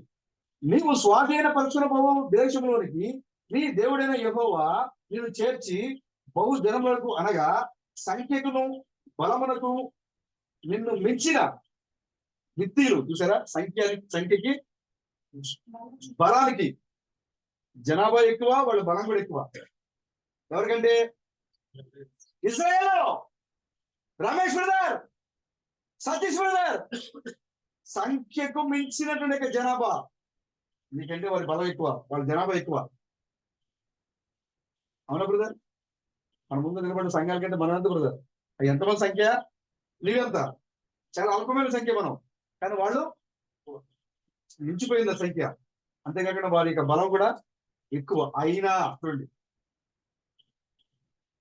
యెహోవా నిన్ను చేర్చి బహుజనులను అనగా సంఖ్యకును బలమునకు నిన్ను మించిన హిత్తీయులు, గిర్దేషీయులు, అమోరీయులు, పెరానీయులు, పెరిజ్జీయులు, హివీలు, ఎబీసీలను 7 జనములను నీ ఎదురు నుండి వెళ్ళగొట్టిన తర్వాత నీ దేవుడైన యెహోవా వారిని నీకు అప్పగించినప్పుడు నీవు వారిని హతము చేయవలెను. ఆమేన్. నీలో ఉన్న 7 జాతి ప్రజలను నువ్వేం చేయాలి? హతం చేయాలి. నీలో ఉన్న అవిశ్వాసము, నీలో ఉన్న అవిధేయత, నీలో ఉన్న ఆ స్వార్థము, నీలో ఉన్న అహంకారము, ఇవన్నీ కూడా 7 తరగతి ప్రజలు ఈ లోపల ఉన్నాయి. దేవుడు నీలోకి రావాలి అంటే, నివాసయోగ్యంగా నీ హృదయం ఉండాలంటే, నీ లోపల ఉన్నటువంటి 7 తరగతి ప్రజలను ఏం చేయాలి? అర్థం చేయాలి. అంటే నీ లోపల వాళ్ళు పని చేయకూడదు. ఎందుకంటే వాళ్ళది కాదు ఈ భూభాగం. నీ హృదయం వాళ్ళది కాదు, ఈ లోకమే కాదు, సాధారణ కాదు. నీ హృదయం ఎవరిది? ప్రభుది. చూడండి, వారిని నిర్మూలన చేయవలను, వారితో నిబంధన చేసుకోకూడదు, వారిని కరుణింపకూడదు, నీవు వారితో బియ్యం పొందకూడదు, వారి కుమారునికి నీ కుమార్తె వేయకూడదు, నీ కుమారునికి వారి కుమార్తెను పుచ్చుకోకూడదు. అవిశ్వాసులతో అసలు మనకు ఉండకూడదు. అవిశ్వాసులకు మనం దూరంగానే ఉండాలి. చూడండి, ఆయన ఆ దేశం గురించి మాట్లాడుతున్నట్టు చూడండి, 8వ అధ్యాయంలో మీరు చదవండి. ఇదంతా కూడా చాలా గొప్ప విషయాలు ఉంటాయి ఇక్కడ. నేను ఇప్పుడు 14 వచ్చిన చదువుకోండి. అదే 7:14. సమస్త జనముల కంటే ఎక్కువగా నీవు ఆశీర్వదింపబడదువు. నీలో మగవానికే గాని ఆడదానికే గాని గొడ్డుదనం ఉండదు, నీ పశువులను ఉండదు. యెహోవా నీ యొద్ద నుండి సర్వ రోగములను తొలగించి నీ వెరిగిన ఐగుప్తు దేశంలోని కఠినమైన క్షయ వ్యాధులన్నిటినీ నీకు దూరపరిచి నిన్ను ద్వేషించు వారందరి మీదకే వాటిని రప్పించును. చూసారా, ఆ దేశంలో నీకేముండదు? గొడ్డుతనం ఉండదు. అంటే అర్థం ఏంటి? సంతానహీనులే ఉండదు. ఎవరైతే వాగ్దాన దేశంలోకి వస్తూ ఉంటారో, ఆ దేశంలో జీవిస్తారో వారు సంతానహీనులై ఉండరు. అంటే భౌతికంగా సంతానహీనులు కాదు కదా, అక్కడ భౌతికమే. కానీ ఇక్కడ ఎవరైతే వాగ్దాన దేశంలోకి వస్తారో వారు మరి కొంతమంది ఈ జనం ఇస్తారు కదా. ఆ యొక్క ప్రకటన పనిలో ఉన్న స్త్రీ ప్రసవేదన పడుతుంది. ఎందుకంటే సంతానహీనులు కదా ఆమె. కుమార్తెలు తీసుకొని రాబోతున్నామే ఆమె. అంతేకాకుండా చూడండి, యెహోవా నీ యొద్ద నుండి సర్వ రోగములను తొలగించి నీవు ఎరిగిన ఐగుప్తు దేశంలోని కఠినమైన క్షయవ్యాధులన్నీ, నువ్వు ఎప్పుడైతే ఆ దేశం అడుగు పెడతావో నీకు ఏ తెగులు రాదు. ఐగుప్తు దేశంలో ఉన్న జబ్బులలో, రోగాల్లో ఏ రోగము కూడా నీకు రావడానికి వీల్లేదు. ఓ ఇశ్రాయేలు వినుము, ఓ సహోదరులు వినుము. ఐగుప్తు దేశంలో ఉన్న సర్వ రోగములు, ఈ లోకంలో ఉన్న సర్వ రోగములు నీకు తగ్గడానికి వీల్లేదు, నీకు రావడానికి వీల్లేదు. ఎందుకంటే నిన్ను అలాంటి వాగ్దాన దేశంలో దేవుడు నిన్ను ప్రవేశపెడతాడు. అందుకోసం అంత గట్టిగా నువ్వు విను, నేను నీకు ఎలాంటి జీవనం ఇవ్వబోతున్నాను అని చెప్పాడు. హల్లెలూయా. ఈ రాత్రి కూడా దేవుడు నీతో వ్యక్తిగతంగా నీ పేరు పెట్టి పిలిచి మరి చెప్తున్నాడు. సతీష్ బ్రదర్, నువ్వు విను, ఈ ఐగుప్తు దేశంలో ఉన్న తెగులు, ఏ తెగులు కూడా, ఏ రోగము, సర్వ రోగములు, ఒక రోగం కాదు, సర్వ రోగములు నిన్ను ముట్టవు. దేవుడు చెప్పిన మాట. హల్లెలూయా. సాతాను ఏం చేస్తూ ఉంటారంటే మనం ముట్టవు. ఇప్పుడు మన దగ్గరికి వచ్చి మన విశ్వాసాన్ని బలహీనపరచడానికి, మన చుట్టూ చేరి ఏదో ఒక రూపంలో మన యొక్క విశ్వాసాన్ని వాడు బలహీనపరచడానికి ప్రయత్నం చేస్తాడు. మనం ఏం చేయలేడు, వాడు ప్రయత్నం చేస్తాడు. ఆ సమయంలో కొద్దిగా నువ్వు ఎప్పుడైతే అది చూసి ఆందోళన చెందుతుంటావో అప్పుడే దేవుడు నీ పక్క వచ్చి నిలబడతాడు. ఆమె రోగము, సమస్య, ఇబ్బంది, దుఃఖము ఇవన్నీ కూడా దేవుడు అనుమతించినప్పుడు దేవుడు అనుమతి తీసుకున్నాడు. వస్తాడు వచ్చినప్పుడు నువ్వు ఎప్పుడైతే అవన్నీ కూడా జయించే నువ్వు పోరాటం చేస్తూ ఉంటావో అప్పుడు నీ దగ్గరికి వచ్చి నిలబడుతున్నాడు. ఆయన నీతోనే ఉంటాడు, నీలోను కూడా ఆయన ఉంటాడు. నువ్వు ఒక్కడే కదా జయించు. అందుకోసం అని చెప్తున్నాడు, నేను కనుక ఈ దేశంలోకి వస్తే, ఈ విశ్వాసంలోకి వస్తే, ఈ వాక్యంలోకి వస్తే సర్వ రోగము, ఐగుప్తు దేశంలో ఉన్న సర్వ రోగములలో ఏది నీకు సంబంధం, ఈ లోకంలో ఉన్న ఏ రోగం కూడా నీకు రాదు. ఇప్పుడు నువ్వు ఎప్పుడైతే ఆ స్వాస్థ్యమైన భూభాగంలోకి నువ్వు అడుగు పెడతావో అప్పుడు, ఎందుకంటే అది ఎలాంటి భూభాగం అంటే చూడండి, అది ఎలాంటి భూభాగం అంటే 7వ వచనం చూడండి, 11వ అధ్యాయం 7వ వచనం. యెహోవా చేసిన ఆ గొప్ప కార్యమంతయు మీ కన్నులే చూసినవి కదా. చూశారు కదా ఆయన ఏం చేశారు, మనం చూసాం కదా ఇంతకుముందు దేవుడు మన మధ్య ఏం చేశారు. మీరు బలము కలిగి స్వాధీనపరచుకున్నకై నది దాటి వెళుచున్న ఆ దేశమందు ప్రవేశించి దాన్ని స్వాధీనపరుచుకున్నట్లు యెహోవా వారికి వారి సంతానమునకు దయచేసినని మీ పితరులతో ప్రమాణం చేసిన దేశమున అనగా పాలు తేనెలు ప్రవహించే దేశమున మీరు దీర్ఘాయుష్మంతులగినట్లు. ఆమేన్. ఏమవ్వాలి అంటే మరణం లేని వాడిగా ఉండాలి. ఎక్కడ? వాగ్దాన భూమిలో. నువ్వు మా వాగ్దాన భూమిలో మరణం లేని వాడిగా ఉండాలంటే నువ్వేం చేయాలి? చూడండి, ఏమన్నా చూడండి. పాలు తేనెలు ప్రవహించే దేశమున మీరు దీర్ఘాయుష్మంతులగినట్లును నేను ఈ దినమున మీకు ఆజ్ఞాపించు ఆజ్ఞలన్నిటిని మీరు గైకొనవాలి. మీరు మరణం లేని వాడిగా ఉండాలంటే మీరు ఈ పని చేయండి. ఏం పని చేయాలి? మీరు స్వాధీనపరచుకోబోవు దేశము మీరు బయలుదేరి వచ్చిన ఐగుప్తు దేశము వంటిది కాదు. హల్లెలూయా. అందుకే ఈ ఐగుప్తు దేశంలో ఉన్న సర్వ రోగముల్లో ఏ రోగం మీకు రాకపోవడం కారణం ఏంటంటే మనం స్వాధీనపరుచుకునే దేశము ఈ లోకం లాంటి లోకం కాదు. అది ప్రత్యేకమైనది. అందుకోసమే పాలు తేనెలు ప్రవహించే దేశం అంటే పాలు లాంటి స్వచ్ఛత కలిగి, తేనె లాంటి మధురమైనది, సత్యమైనది, మధురమైనది. దేవుడే రాజుగా ఉండి పరిపాలించబోయేట రాజ్యాన్ని దేవుడు ఇవ్వబోతున్నాడు. కాబట్టి ఆ రాజ్యాన్ని ఈ లోకంతో కంపేర్ చేయడానికి ఇష్టం లేదు. ఆయన అంటున్నాడు, మీరు స్వాధీనపరుచుకుని పోయే దేశము ఐగుప్తు దేశం లాంటి దేశం కాదు. మీకు రోగాలు రావడానికి, మీకు దుఃఖం రావడానికి, మీకు శోధనలు రావడానికి, మీకు సమస్యలు రావడానికి అక్కడ ఈ దేశం లాంటి దేశం కాదు అది. మనం ఎప్పుడైతే ఆ దేశంలోకి వెళతామో, మనం ఎప్పుడైతే ఆ విశ్వాసంలోకి వెళతామో, మనం ఎప్పుడైతే ఆ కోణాలకు మనం వెళ్ళిపోతామో ఈ ఐగుప్తు దేశంలో ఉన్న సర్వ రోగములలో, సర్వ కార్యాలలో ఏది మన దగ్గర రాదు. హల్లెలూయా. ప్రభుకి స్తోత్రం కలుగాక. అంతేకాదు చూడండి, అక్కడ ఏమన్నా చూడండి, ఆయన దేశం వంటిది కాదు, ఐగుప్తు దేశం వంటిది కాదు. అక్కడ నీవు విత్తనములు విత్తి కూర తోటకు నీరు కట్టినట్లు నీ కాళ్ళతో నీ చెలకు నీరు కట్టితివి. మీరు నది దాటి స్వాధీనపరుచుకుంటూ వెళుచున్న ఆ దేశము కొండలు లోయలు గల దేశము. అది ఆకాశ వర్ష జలము త్రాగును. అది నీ దేవుడైన యెహోవా లక్ష్యపెట్టు దేశము. నీ దేవుడైన యెహోవా కన్నులు సంవత్సరాది మొదలుకొని సంవత్సరాంతం వరకు ఎల్లప్పుడూ దాని మీద ఉంది. ఆమేన్.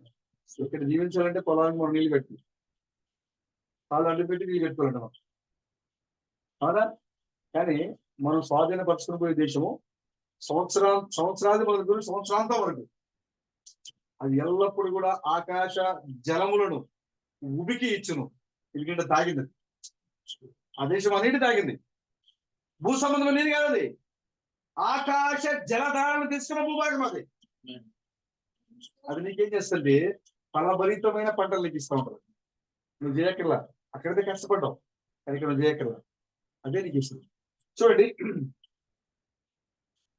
నీవు నీ దేవుడైన యెహోవా 11 కాబట్టి మీ పూర్ణ హృదయంతోను మీ పూర్ణ ఆత్మతోను మీ దేవుడైన యెహోవాను ప్రేమించి ఆయనను సేవించవాలని నేడు నేను మీకు ఇచ్చు ఆజ్ఞను మీరు జాగ్రత్తగా విని ఎడలా మీ దేశంలో వర్షము అనగా తొలకరి వలను కడవరి వలను దాని కాలమున కురిపించదును.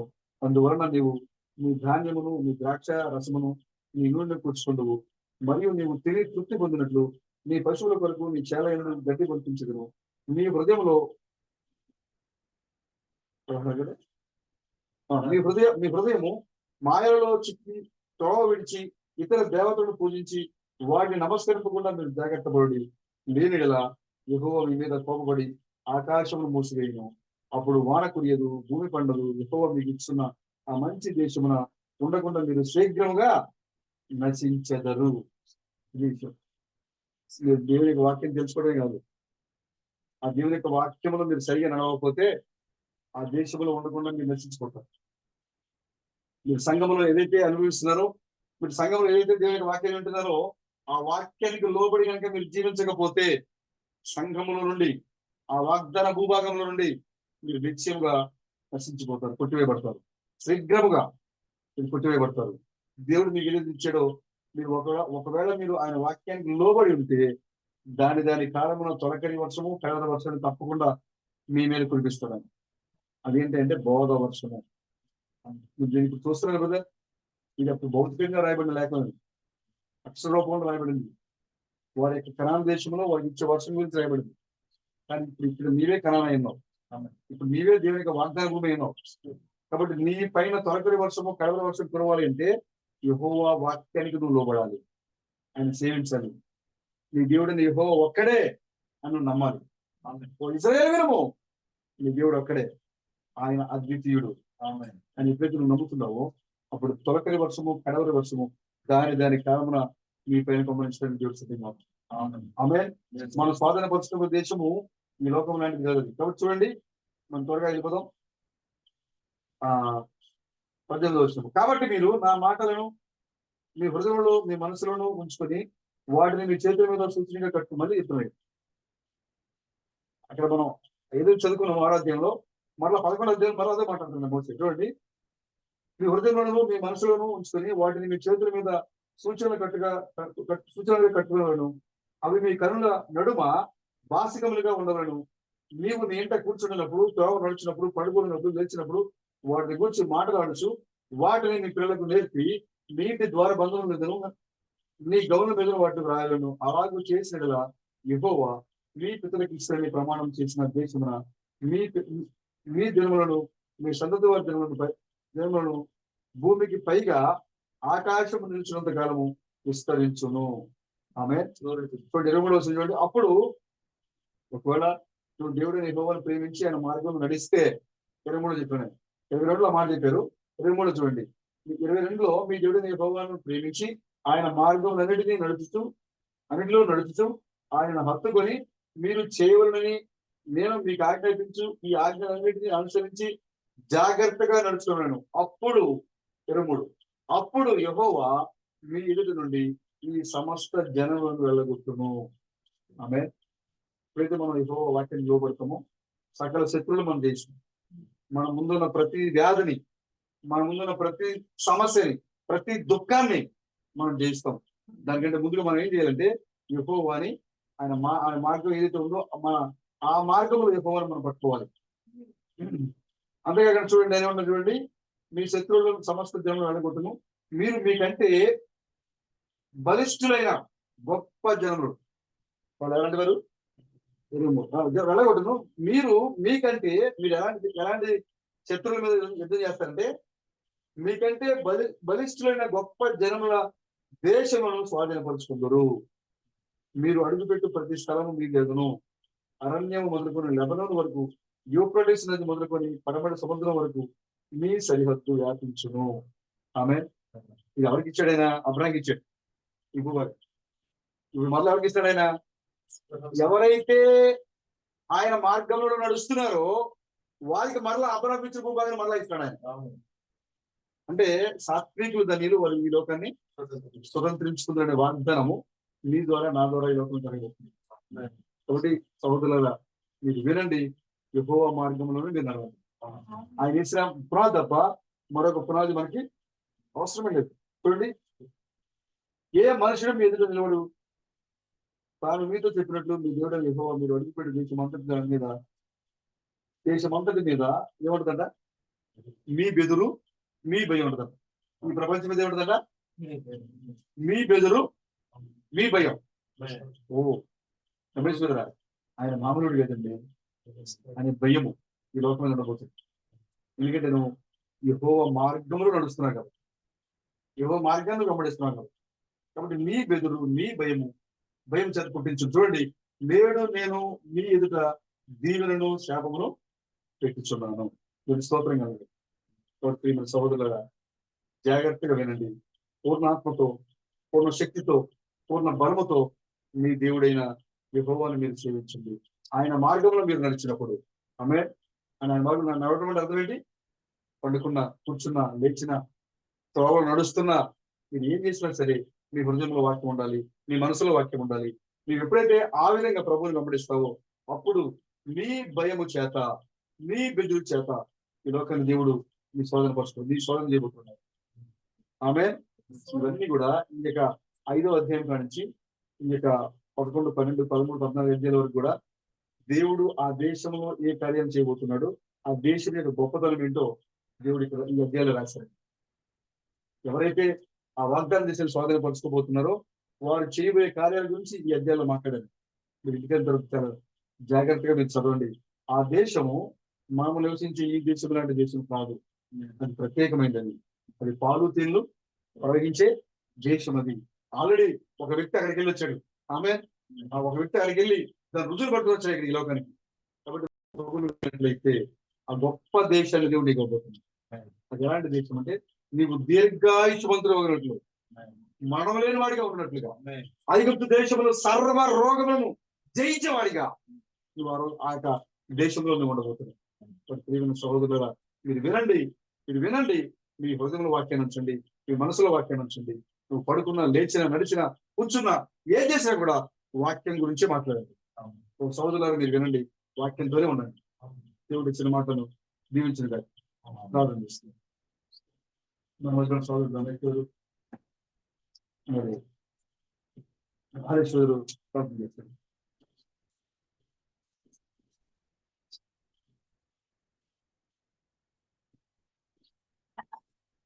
మహాపరిశుద్ధులైన మా పుత్రుడు, ఓ మా జీవము, మా బలము,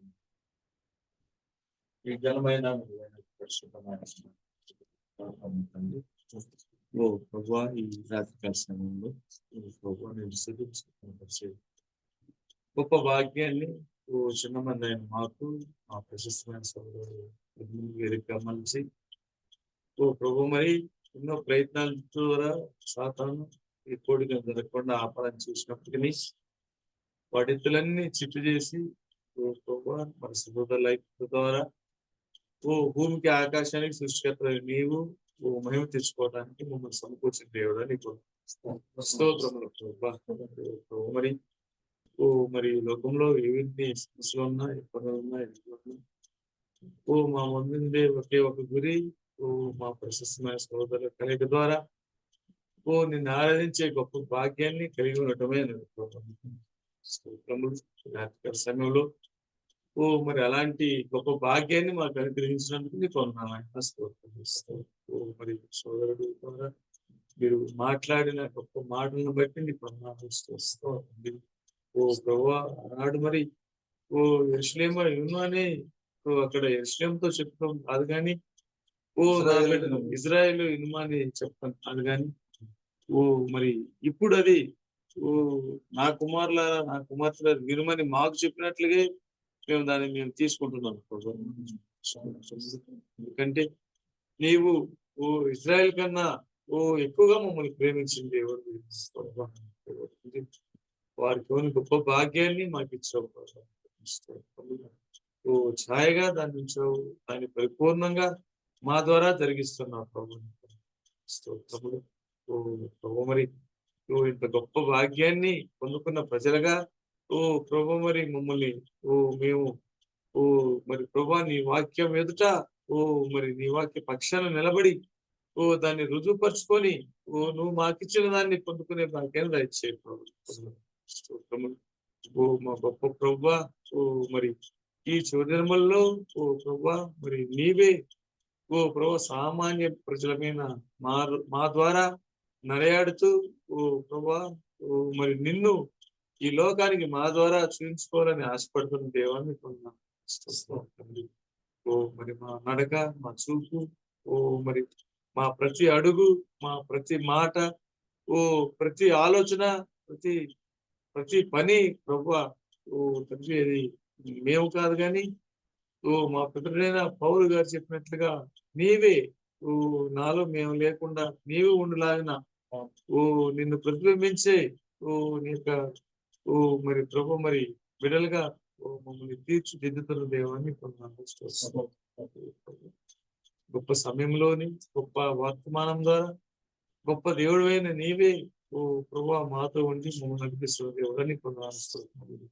మేము ఏ విధంగా ఉంటే మేము దేన్ని పొందుకుంటామో ఓ మేము పొందుకునే పోతున్న ఆ గొప్ప మహా ఓ అద్భుతమైనటువంటి స్థలాన్ని ఓ పట్టణాన్ని ఆ పురమును మాకన్నా ముందుగా నీవెళ్ళి చూసి ఓ దాన్ని రుజువుపరిచి ఓ దాన్ని అనుభవించి ఆ సంతోష ఆనందాలను ఓ మాకు బయలుపరిచిన దేవుడని కొన్నాను.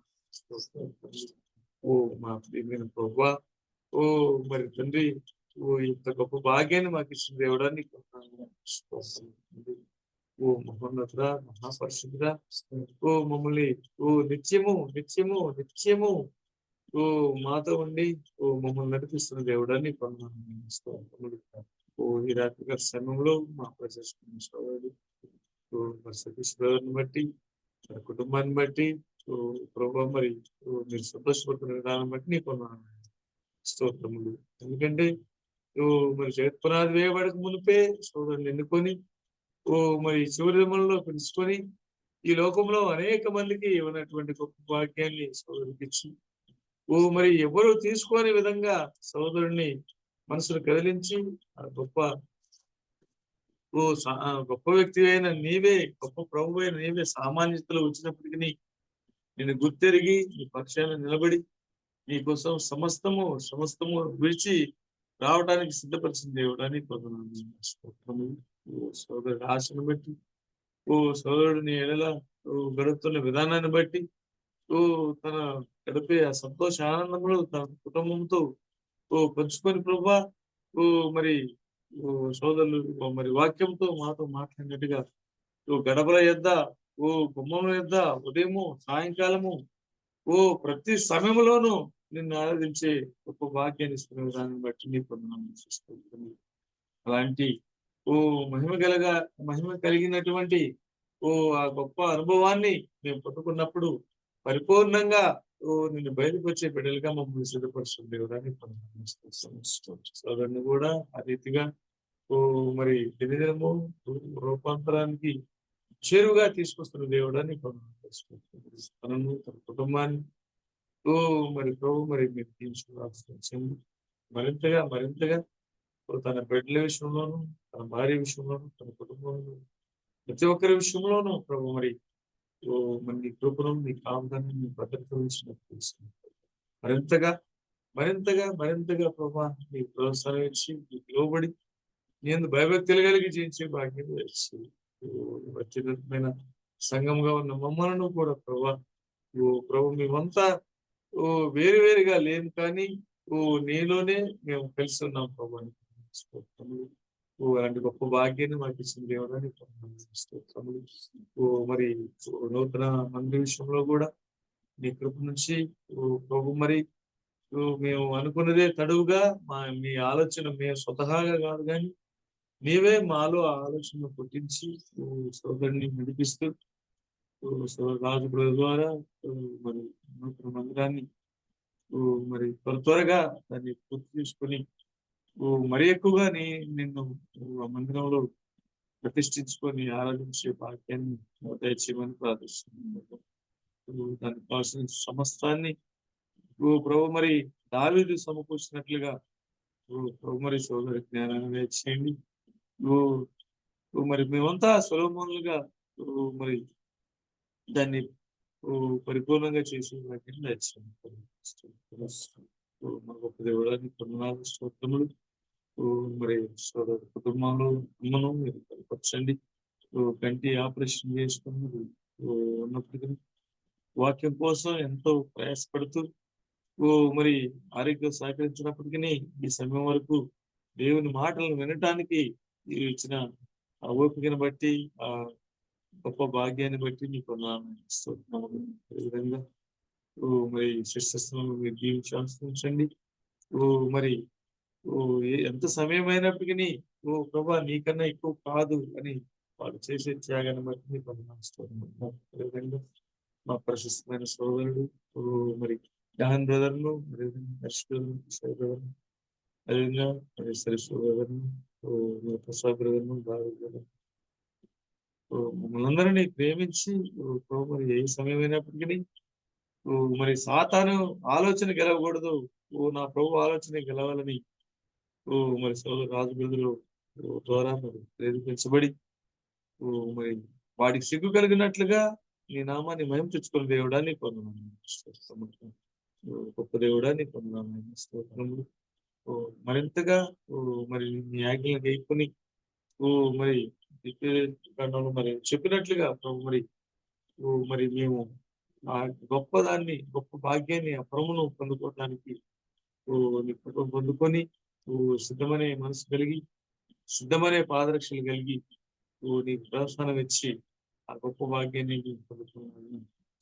మాకు హెచ్చరికగా ఓ సియోను వినుము అని మిమ్మల్ని హెచ్చరించిన దేవుడానికి పేరు పెట్టి మా కోసమని ఓ మరి మాకు సూటిగా మా వైపు వేలు పెట్టి చూపిస్తున్నట్టుగా మేము భావిస్తున్నాం ప్రభు. మేము మేల్కొని ఓ ప్రభా నువ్వు చెప్పే ప్రతి మాటకు మేము చెవియకి ఆ గొప్ప వాక్యాన్ని పట్టుకుని ఇచ్చేమని మా ద్వారా మీరే చేస్తామని సవాలు పొందుతామని ఈ కొడుకును మీరు జీవించవలసి బలపరిచి ఈ కుటుంబానికి ఆశీర్వాదాలు ఇచ్చేయమని మా ప్రశస్తమైన సోదరుని జీవించవలసి రాజుగా ప్రజలకు ప్రభుగా పెళ్లి కుమారుడుగా మా మంచిగా రాబోతుంది మా విమోచకులని పిలిచి మనం ఈ ప్రార్థన అడిగిపోతున్నాం.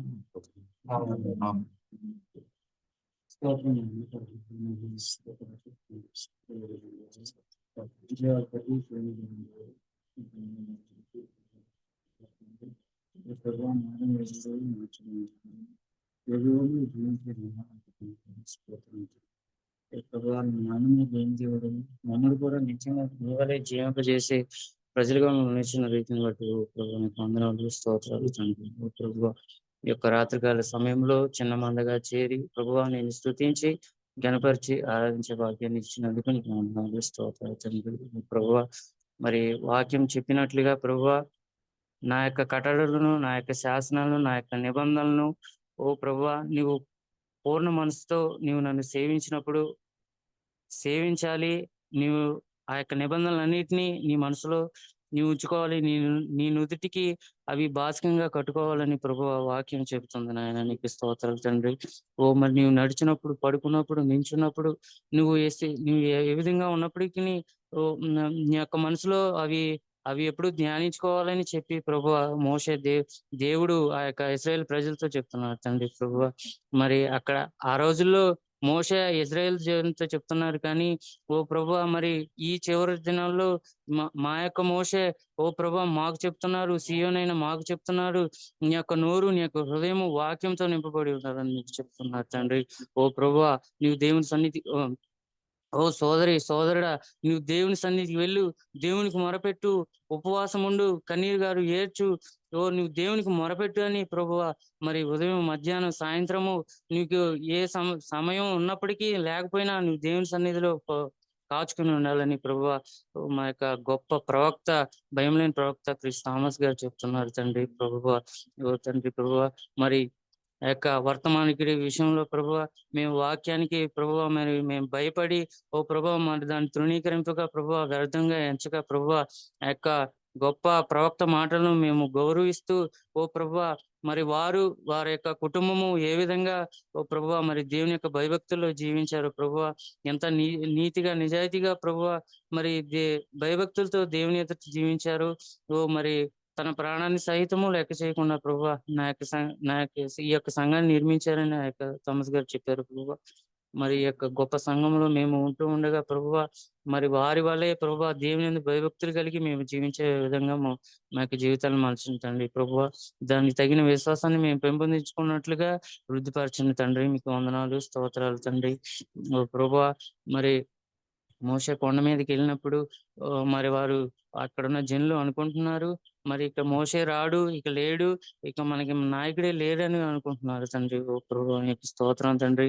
ఈ యొక్క గొప్ప సమయంలో ఓ ప్రభువా యొక్క చివరికాల సమయంలో మరి క్రీస్తు థామస్ మోషే అయిన ఓ నిజమైన మోషే, మూడవ యాత్ర మోషే అయిన క్రీస్తు థామస్ యొక్క నాయకత్వంలో మరి నడిచిన జనులు మరి పెద్ద పెద్ద వయసు కలిగిన గొప్ప వ్యక్తులే ఓ ప్రభువా మరి వాక్యాన్ని తెలుసుకున్న వారే ఓ ప్రభువా మరి ఇప్పుడు ఆయన రంగం మీద నుంచి తప్పించబడినప్పటికీ ఇక ఈ యొక్క థామస్ లేడు, ఇక నేనే గొప్ప ప్రవక్తను అని చెప్పి ప్రభువా మరి రకరకాలుగా మరి వారి యొక్క తెలివితేటలతో ప్రభువా సాతాను యొక్క కుయుక్తితో ప్రభువా మరి వారు లేచి వర్తమానాలు ప్రసంగిస్తూ ఉన్నారు తండ్రి. ఓ ప్రభువా మరి మాకు తెలుసు ఓ నిజంగా మోషే మేఘంలో ఉన్నట్లుగా ఓ క్రీస్ థామస్ ఆ యొక్క గొప్ప దేవుని సన్నిధిలో ఉన్నారని ఓ ప్రభువా మరి ఒక రోజున ప్రత్యక్షం అవుతారు, మేమందరం మా కన్నులతో చూస్తామని ప్రభువా మేము నిశ్చయంగా నమ్ముతున్నాం తండ్రి.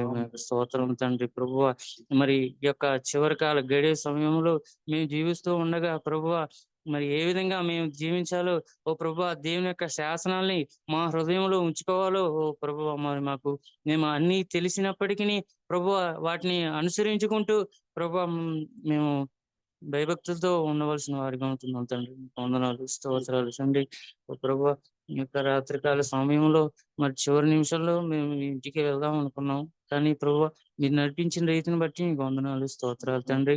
ఓ ప్రభువా, మరి దైవజనులను కూడా మీరు రప్పించి ప్రేరేపించి ఈ యొక్క గొప్ప వర్తమానాన్ని అందించిన రీతిని బట్టి వందనాలు, స్తోత్రాలు తండ్రి. ప్రభువా, నిజంగా ఆత్మ ప్రేరేపణ ద్వారా మాత్రమే ఈ యొక్క ఇటువంటి కార్యాలు మరి కూడికలు జరుగుతూ ఉంటాయి తండ్రి. మీకు స్తోత్రాలు తండ్రి. ప్రభువా, ఈ యొక్క సమయంలో మరి యొక్క సహోదరులు సతీష్ బ్రదర్ కుటుంబాన్ని బట్టి వందనాలు, స్తోత్రాలు తండ్రి. సోదరుని దీవించండి, వారికి ఇచ్చిన బిడ్డలను దీవించండి. వారి యొక్క భవిష్యత్తును బట్టి మీకు వందనాలు, స్తోత్రాలు తండ్రి. వారి యొక్క భవిష్యత్తును బట్టి మీకు అప్పగించుకుంటున్నా తండ్రి. మీకు వందనాలు, స్తోత్రాలు. అదే విధంగా టైటస్ బ్రదర్ కుటుంబాన్ని బట్టి వారి యొక్క పిల్లల్ని బట్టి మీకు వందనాలు, స్తోత్రాలు తండ్రి. ప్రభువా, వారు దీవించండి, బలపరచండి. చేస్తున్న పనులు మీరు దీవించండి తండ్రి. ప్రభువా, ఈ విధంగా విజయశ్రీ కుటుంబాన్ని బట్టి మీకు వందనాలు, స్తోత్రాలు తండ్రి. వారి యొక్క ఉద్యోగాల విషయంలో ప్రభువా, చేస్తున్న ఉద్యోగంలో మీరు తోడుగా ఉండండి, నడిపించండి తండ్రి. ప్రభువా, ఇక దైవజన్ని దీవించండి, బలపరచండి. మరి జూమ్ లో ఉన్న సహోదరులందరినీ విన్న మరి వాక్యాన్ని విని వదిలేసేవారిగా కాకుండా ప్రభువా, మరి మా యొక్క హృదయంలో భద్రపరుచుకొని దాని ప్రకారంగా నడుచుకునే వారిగా మమ్మల్ని ఉంచమని ప్రార్థిస్తున్నాం తండ్రి. వందనాలు, స్తోత్రాలు తండ్రి. సంఘాన్ని దీవించండి, బలపరచండి తండ్రి. ప్రభువా, బలహీనంగా ఉన్న వారిని బలపరచండి తండ్రి. ప్రభువా, మరి మేము వాక్యాన్ని మరి మేము నెమరు వేసుకుంటూ ప్రభువా, మేము విశ్వాసంతో ముందుకు నడిచిపోయే భాగ్యం దయచేయండి తండ్రి. ప్రభువా, స్తోత్రం తండ్రి. అందరిని దీవించండి, బలపరచండి. మేము తిరిగి వెళ్తుండగా మా ప్రాణంలో తోడుగా ఉండి నడిపించండి. మహిమ ఘనత ప్రభువాలు మీరు పొందుతుంది.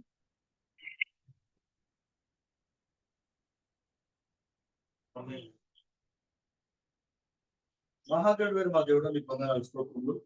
ఇప్పుడు నేను మరి కొన్ని మాటలు మీకు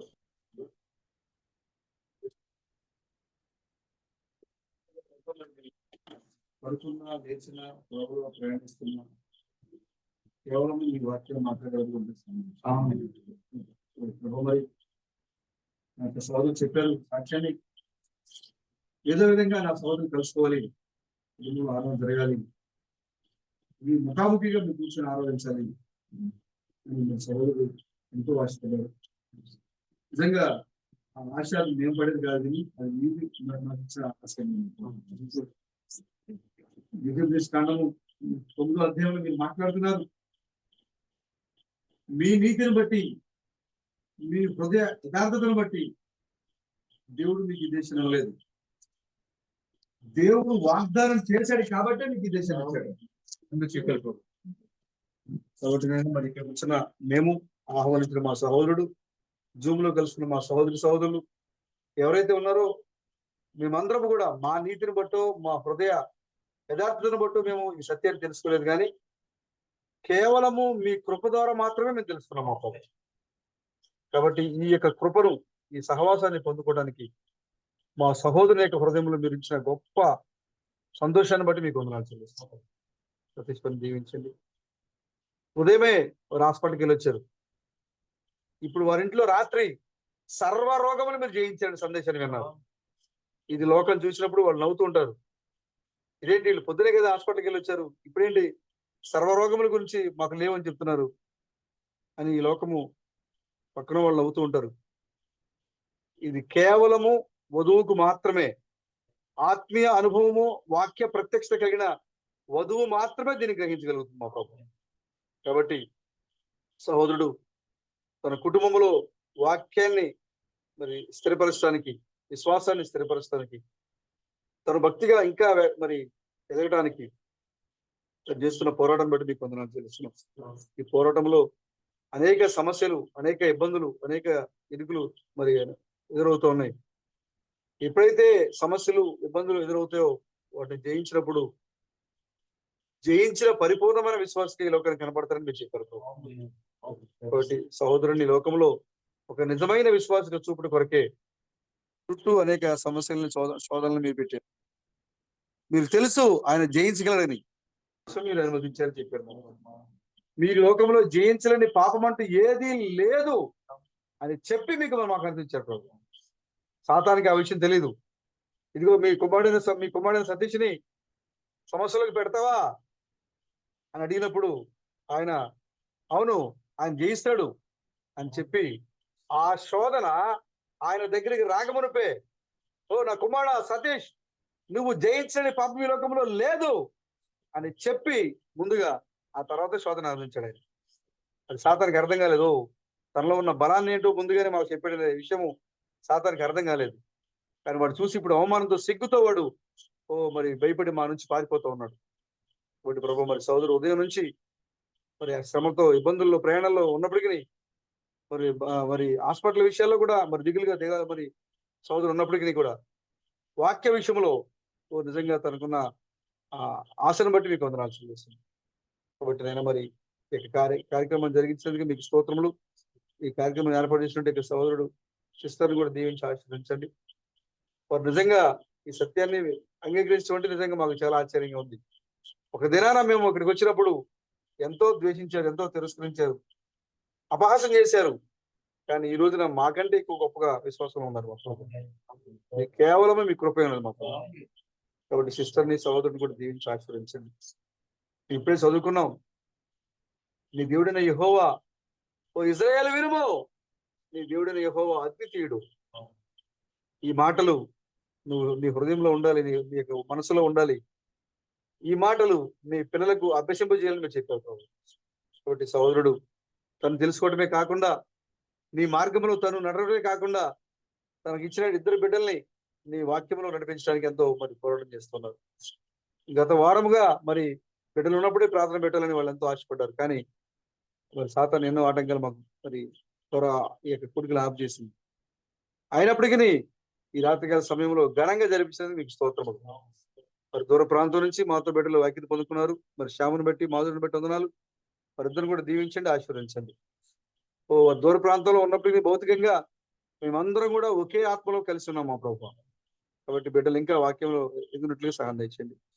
మరి సంఘానికి కుటుంబానికి వారు దూరంగా ఉన్నారు, కానీ ఈ లోక సంబంధమైన ప్రతి కార్యాలకు కూడా వారు దూరంగా ఉండడానికి సహాయం తెచ్చండి. వారి హృదయంలో కేవలం నీ యొక్క వాక్యాన్ని ఉంచండి. బిడ్డల చుట్టూ కూడా మీ కాపుదలు ఉంచండి. తల్లిదండ్రులకును సంఘానికి నీ యొక్క నామానికి మరి ఘనత తెచ్చే బిడ్డలుగా వారి ప్రవర్తన వారి క్రియలు ఉంచడానికి మీరు సహాయం తెచ్చేయండి. మరి వారి జీవనోపాధి నిమిత్తమే వారు చదువుతున్న బట్టి వందనాలు ప్రభు. మరి మీరు బలపరచండి, మీ కృపను వారి ఎలా జరిగించండి, మీ చిత్తాన్ని జరిగించండి. దానికి కావాల్సిన ప్రతి వనరులను మీరు సమకూర్చండి. నీతిగా యథార్థంగా మరి బిడ్డలు నీ యొక్క వాక్యంలో నిన్ను వెదికే గొప్ప భాగ్యాన్ని వారికి దయచేయండి. కుటుంబాన్ని కూడా దీవించి ఆశీర్వదించండి. అదేవిధంగా అమ్మను కూడా దీవించండి. ఆ కంటి ఆపరేషన్ విషయంలో ఎంతగానో కృపను చూపించారు. వాడు సాతాను ఆ కంటి ఆపరేషన్ ని వాడు పాడు చేయడానికి చూశాడు. వాడు అయినప్పటికీ దాన్ని మీరు సరిచేసి గొప్పగా మరి ఆ యొక్క స్వస్థత ఇచ్చినందుకు మీకు స్తోత్రం చెల్లిస్తున్నాం. అదేవిధంగా అక్కను కూడా మీరు దీవించి ఆశ్రయించండి, కుటుంబాన్ని కూడా బలపరచండి. మరి బిడ్డలు పుష్పశిష్ను బట్టి తేజను బట్టి కూడా మీకు వందనాలు. వారిని కూడా బలపరచండి. ఎవరి కాలంలో ఉన్నారు ఎవరుడా నీ ఎవరి కాలం ముందు నీ ఇష్టం చొప్పున నడవచ్చు, నీ మనసు చొప్పున నీ మనసు సంతృష్టి చొప్పున నువ్వు నడవచ్చు. అయితే ఒక దినాన దేవుడు దాన్ని లెక్క అడుగుతాడు. కాబట్టి దాన్ని ఎరిగి నడవమని సొలొమోను మాట్లాడుతున్నారు. కాబట్టి నేను మరి సహోదరి ఇద్దరు కూడా ఎవరి కాలం ఉన్నారు. కాబట్టి ఈ లోకమంతటిని జయించి విశ్వాసంలో వారు ముందుకు వెళ్ళడానికి మీరు సహాయం తెచ్చేయండి. కుటుంబంలో వారు కూడా తగిన పాత్రను పోషించడానికి సహాయం తెచ్చేయండి. అక్కడ కూడా మరి విశ్వాసంలో మరింతగా మరి అనేక సమస్యలు తన చుట్టూ ఉన్నప్పటికీ, ఆటంకాలు తన చుట్టూ ఉన్నప్పటికీ వాటన్నిటి కూడా జయిస్తూ మరి అక్కడ మీరు నడిపిస్తున్నటువంటి విధానం బట్టి మీకు వందనాలు చెల్లిస్తున్నాను. మన బలపరచుని దీవించండి. అదేవిధంగా మా యొక్క ప్రశస్తమైన సహోదరుడు టైటస్ బ్రదర్ని బట్టి, మా యొక్క ప్రశస్తమైన సహోదరి మరి జయశిష్ను బట్టి మీకు వందనాలు చెల్లిస్తున్నాను. వారిని కూడా దీవించి ఆశీర్వదించండి.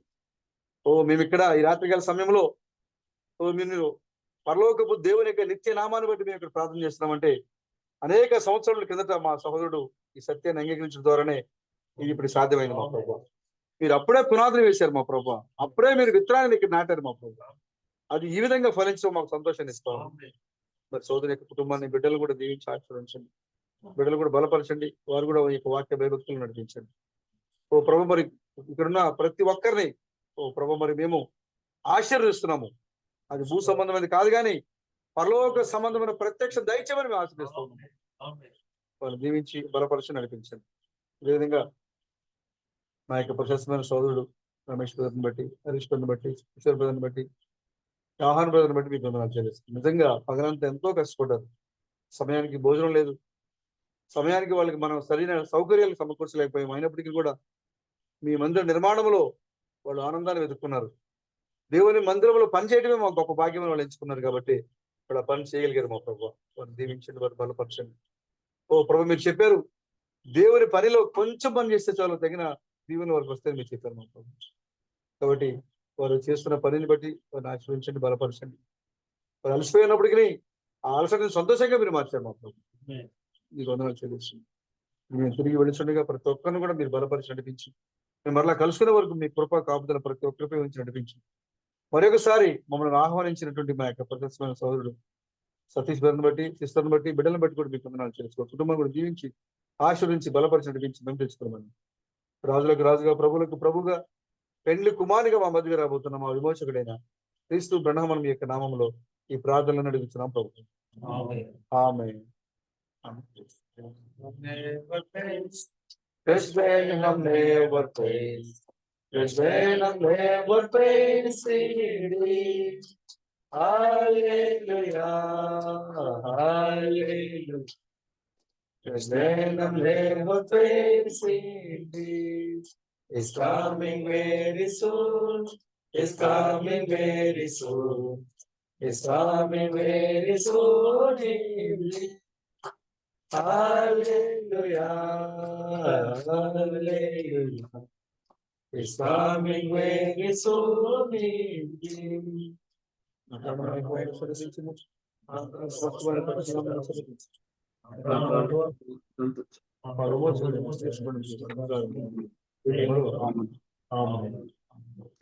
మన రాజరాజును, ప్రభులకు ప్రభును, ఓ మన పెళ్లి కుమారుడైన క్రీస్తు బ్రహ్మం యొక్క కృప, సమాధానము, కొడుకుని ఏర్పాటు చేసుకున్న కుటుంబములకును, ఇక్కడ మోకరించిన పరిశుద్ధులకును, దూర ప్రాంతం నుంచి మనతో ఐక్యత పొందుకున్న పరిశుద్ధులకును, ఎత్తబడ్డకు ప్రపంచవ్యాప్తంగా వాక్యముతో సిద్ధపడుతున్న పెళ్లి కుమార్తెకును, సోదరులకును, సోదరులకును, ఇప్పుడు ఎల్లప్పుడు ఆయన కృపా సమాధానము తోడై ఉండి మనందరూ నడిపించిన గాక.